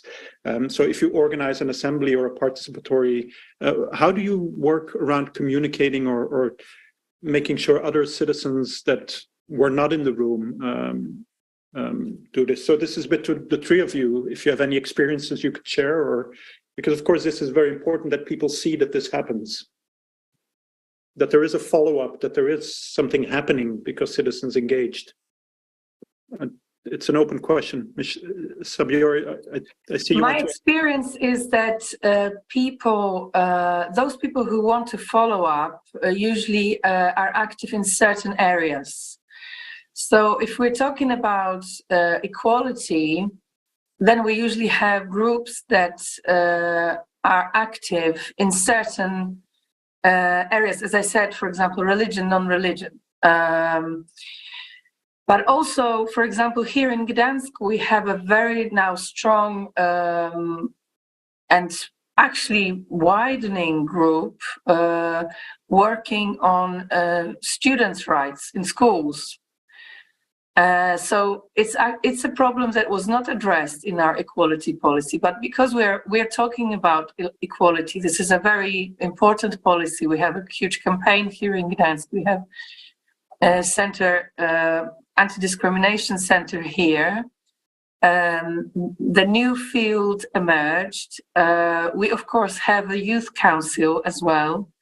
So they bring new subjects.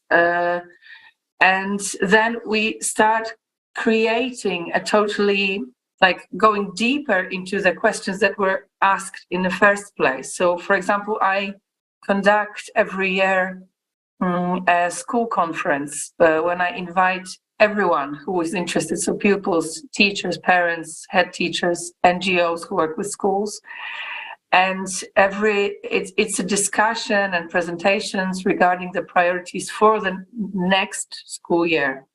And this year, the subject is dialogue, but also rights. So we are going into how we can implement the system for pupils' rights in schools.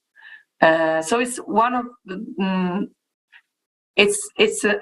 what my experience shows that from deliberative democracy, so citizens panels, we came into a very large number of groups that want to participate and that were not present in the first place.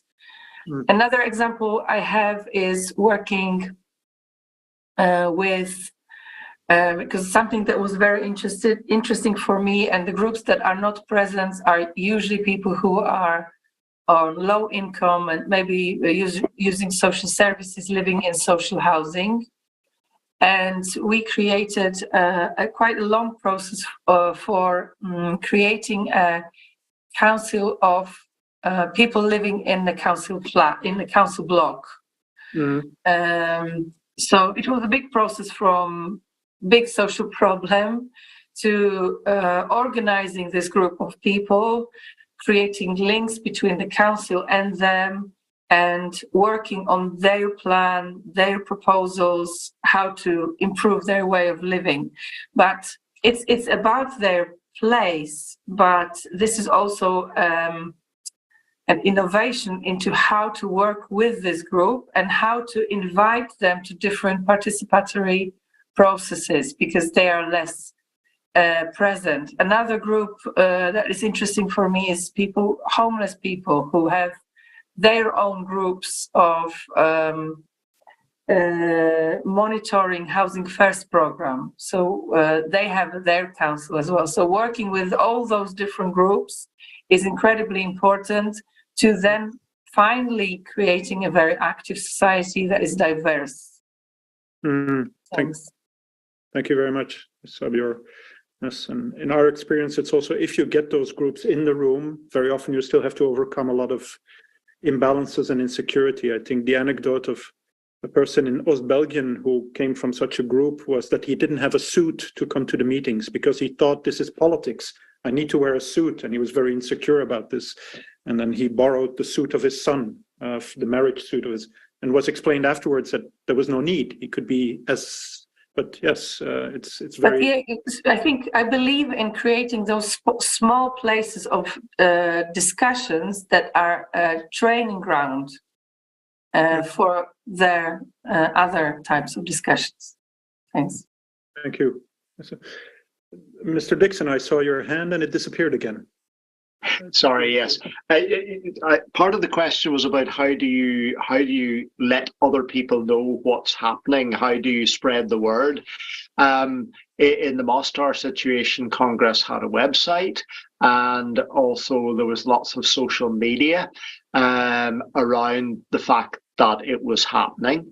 And I think today, with the power of social media, it's a very useful tool, both for local authorities, but also for activist groups as well, to get the message out there about either the fact that some sort of project is underway, or when it is underway, to keep people informed about what's going on, and to let them know what the outcome is, and to allow for lots of feedback, just like you're doing today with your questionnaire coming up on screen, to let people feedback, and to let the citizens know. Engaging young people and engaging students and school children, of course, depending on the topic. One of the things that we were doing in Mostar was broadening out the issue into improving the environment. And at the end of our little project, of our work there, we had the pleasure of going and planting some trees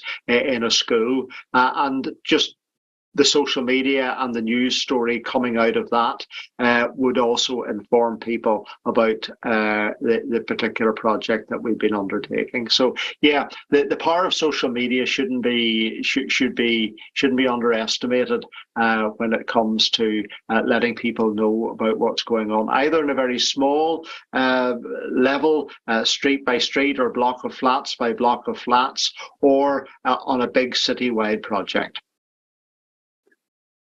Thank you, Mr. Dixon. Mr. Rubin, I see you want to intervene. I give you the floor. Thank you.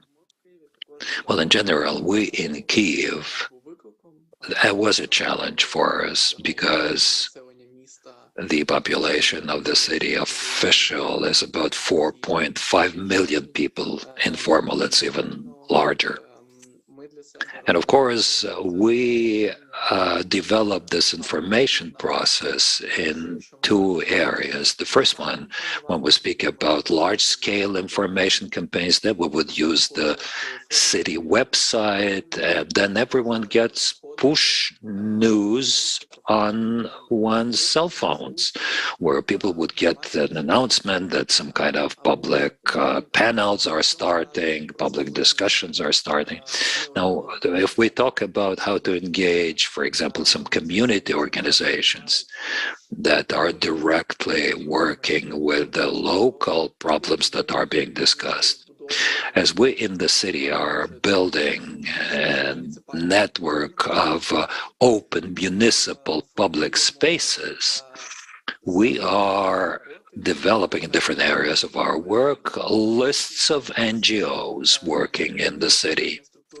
And when a certain unit or a certain public officials initiates any kind of news piece, any information, we also have this service to send information, to push information in the direction of those NGOs. They would be informed. It doesn't mean that they would be engaged, but at least we know for sure that some 30 or 40% of the NGOs working in the environmental area, they are aware of this kind of environmental discussion to take place.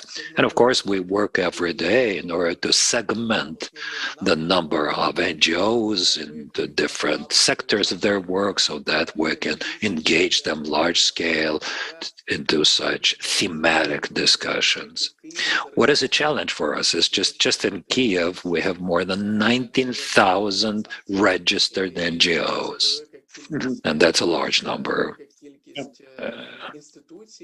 A large number of different institutions and organizations, and the process takes time.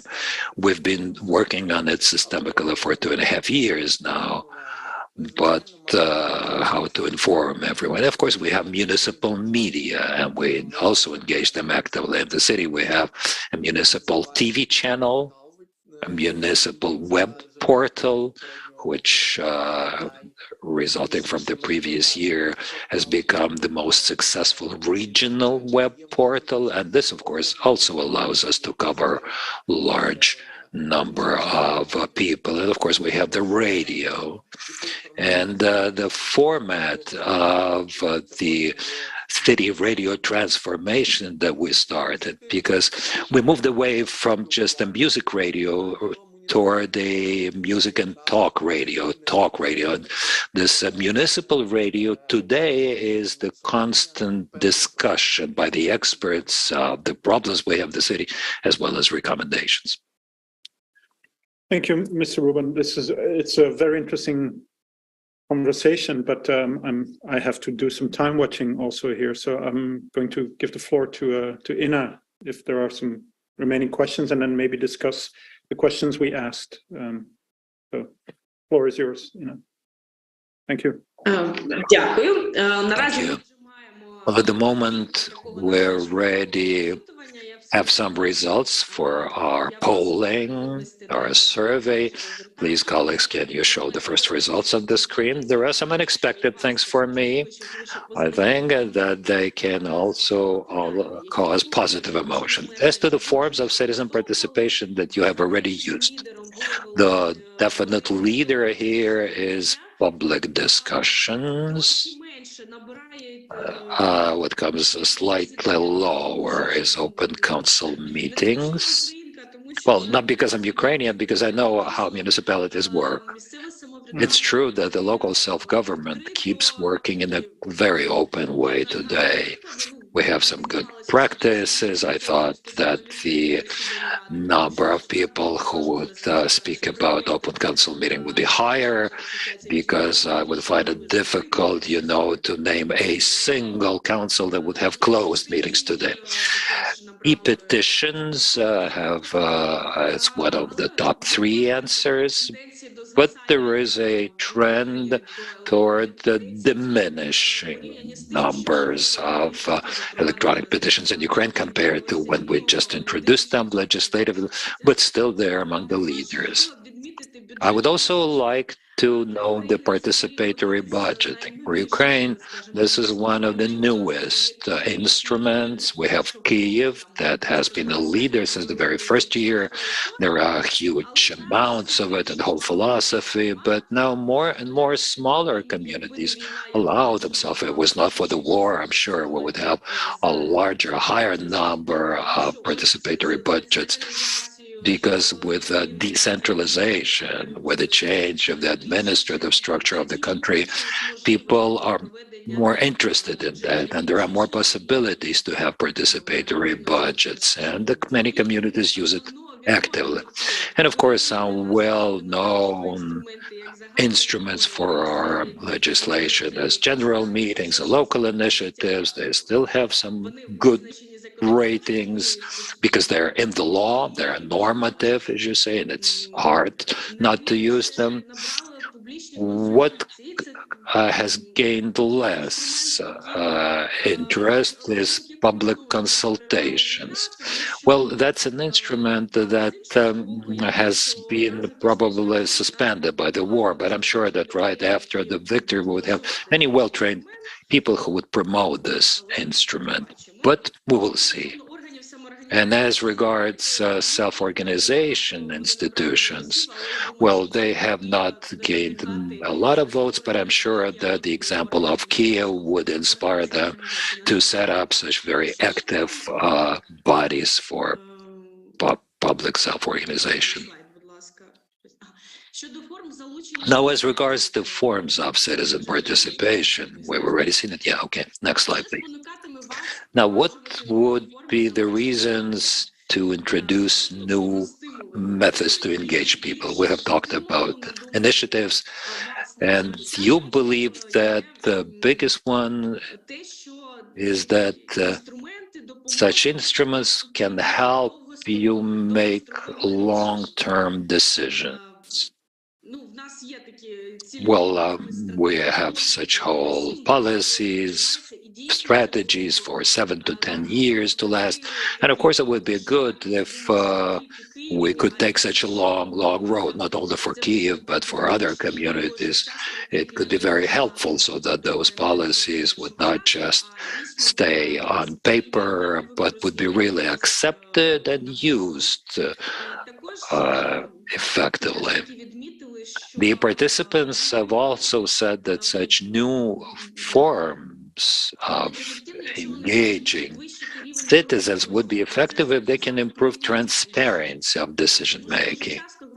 Because very often people can, be engaged at the stage when the decision has already been made, and they just want to have them rubber stamp them, and they would not be engaged in the very process. And if deliberative democracy can help them with that, then most of our participants support it. There was almost the same number of people who supported another idea. If this tool or the tools allow to get many citizens in a constructive manner. The least number of people voted for the following idea.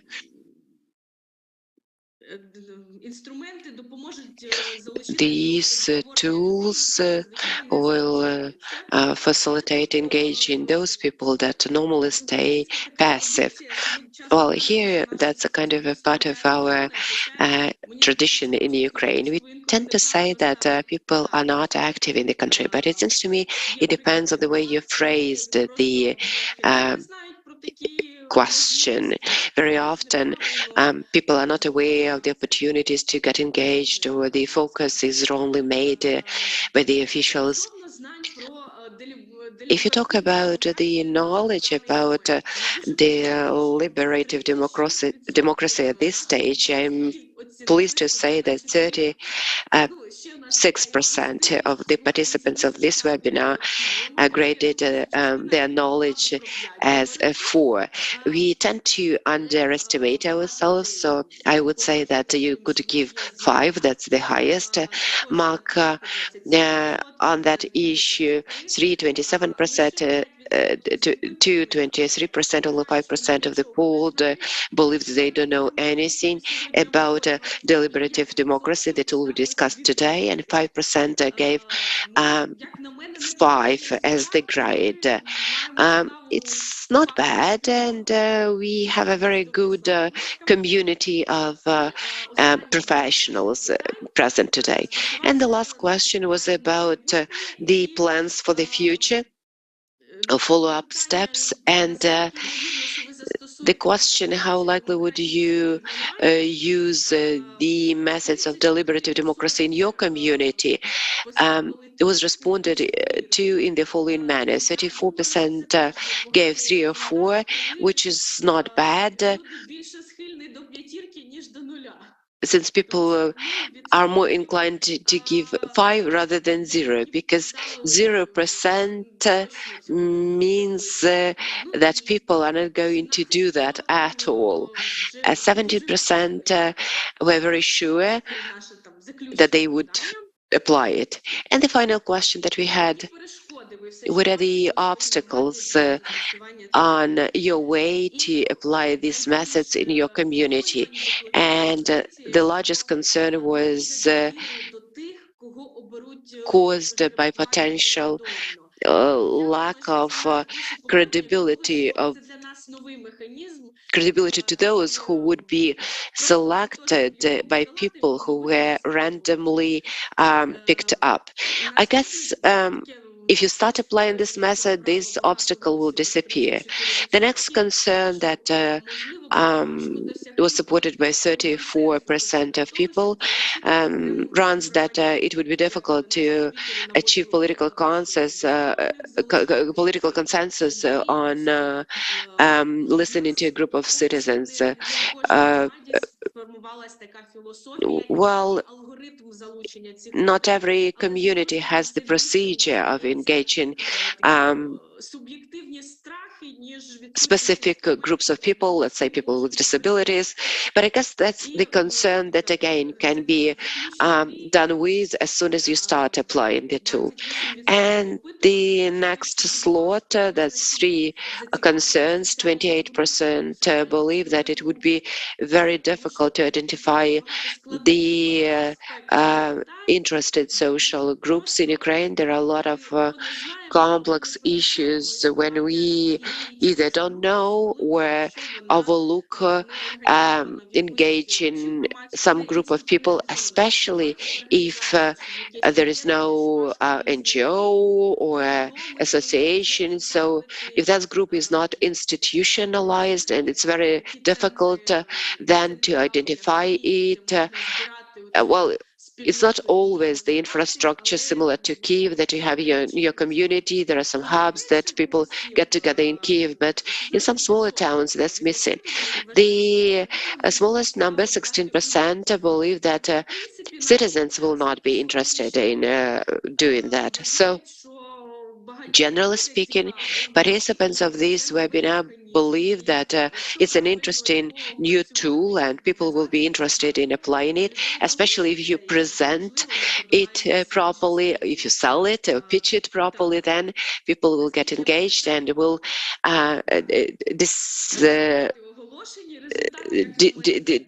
dispel all fears.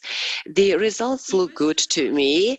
So what do you think about the results of this polling?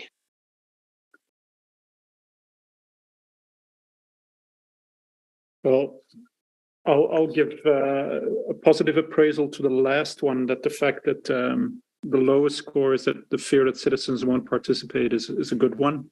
It means there is a feeling that if this is set up, people will actually want to participate. So that's a positive one. I think we're also a bit closing out on time. Because I still want to give the floor to Ms. Moras. First of all, I still want to ask if our 3 speakers, in a very short 2-3 words, want to wrap up, if they still have some remarks or some final things they want to say. I'll start with you, Ms. Shabior. Thank you.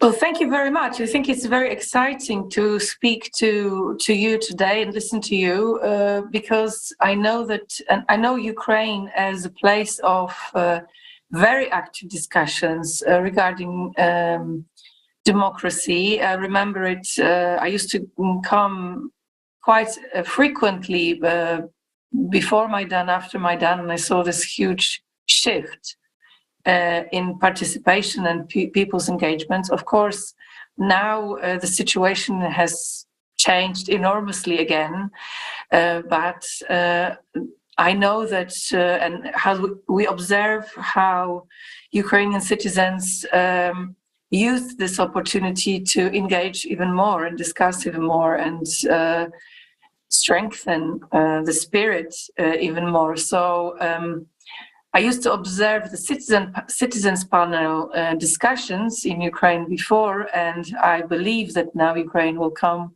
to us and come back with new methods and concepts that we will be able to follow. And I think this example of Kiev and streets is very, very strong and very cool.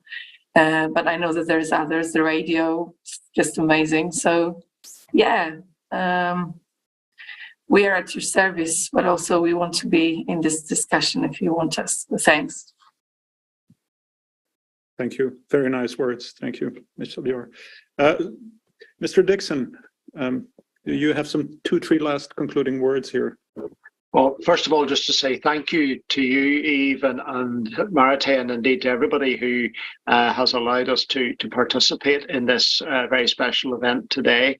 To say that whether you're planning a large or small citizens' assembly or deliberative democracy approach to the work that you do in your cities and your local authorities, then we're ready here to help. And there are lots of resources out there to help you do that.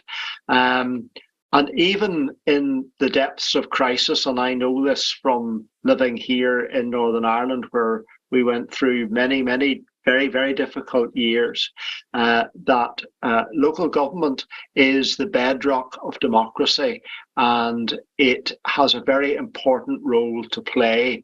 And no matter how difficult times and days are, to engage with your citizens is probably the most important thing that you can do to understand what their concerns and needs are, and to help to deliver with them, not for them, is probably the most important thing you can do. So thank you.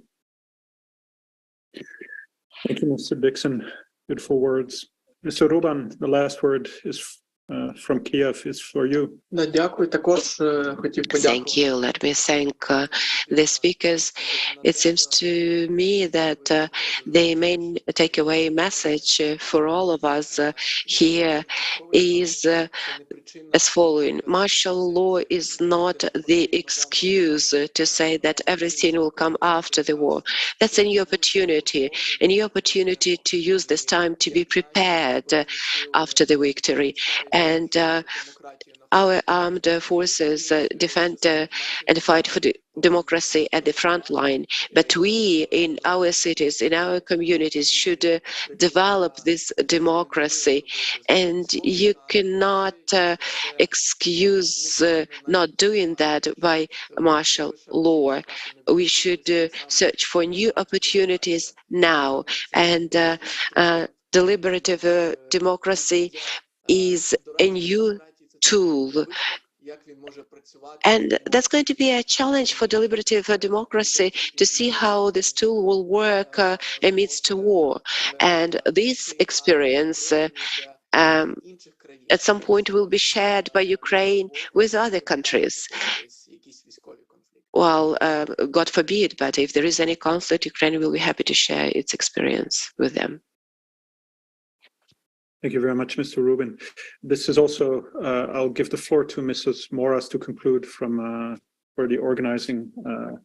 So I also want to thank you very much, and I wish you really all the best, and may the victory come as quickly as possible, and you can start rebuilding together with your citizens. Thank you for being here. I now give the floor to Ms. Moras for the concluding words. Thank you very much. Thank you very much, Eva. Thank you, Ina, for the moderation and facilitation of this event.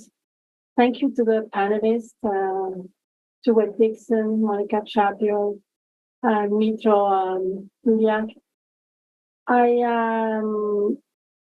really, it's difficult for me to conclude after your valuable and interesting contributions and concluding words.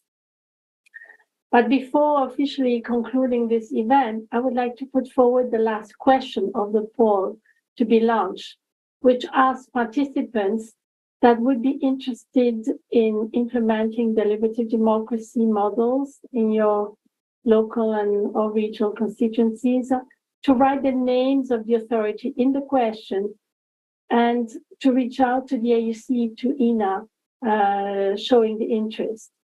The AUC will then coordinate with us the responses and coordinate further with Svetlana Grishenko. So I trust that this goes in the poll.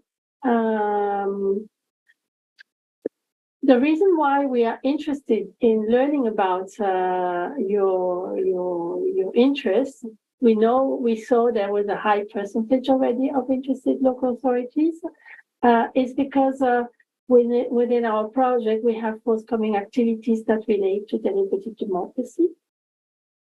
We will soon launch a call for local initiatives to be supported by funding and by mentoring, expert mentoring. The implementation of a method of deliberative democracy will be one of the themes in the focus of the call. Now, I'm not able to tell you exactly now how many grants, the amount of grants, but yes, there will be some concrete support. And I would like now to say that what Mitra said is that the martial law is not an excuse. And this is something that is important to keep in mind. So in closing the successful event, I'm very pleased to say that we were between 80 and 98 people around the table, if I would say so. This is impressive due to the circumstances, and it really speaks very much on the role local authorities want to play, on the way they want to transform the country, not alone, but also with citizens. Your responses to the questions also are very important for us to build the future activity. We know, all of us, we know better about what deliberative democracy is, and I must say that even having led the process in Mostar, I find this extremely fascinating. All the ways local authorities find to address issues, to set up have different settings for deliberative democracy. This is really, I find it fascinating, and what is fascinating is that it is not going against other types of citizens' participation. It's just building further this contribution of local authority, of citizens to the local authorities' policy making and decision making. We were very glad to learn about the examples that Eve has put forward, Stuart and Monica, of this so-called wave. I think now it's going to be not a wave, but a tsunami if Ukrainian local authorities also embark in this. So some takeaways maybe. Deliberative processes, they pave the way for more collaborative decision-making in general. That's what I heard also. They call for inclusive democracy building, and this has been put forward by several participants, and Monica had this interesting example of migrants that I think Ukrainians can relate to with the new residents that most cities have, the internally displaced people, and the numbers are impressive, and I cannot imagine that we will not have in the call a proposal for including IDPs in the decision making. Eve had some very interesting insights about the randomness. Even though you don't have always all the figures, you don't have always everyone registered. So that is also very important, and we can, if you're interested, we can also work with you on that. Such processes, they call for legitimacy, and that's for me a very, very important point, and was also highlighted. And what was also highlighted is that it's very complementary to representative democracy. And it really increases the strength of representative democracy and enhances the quality of local democracy.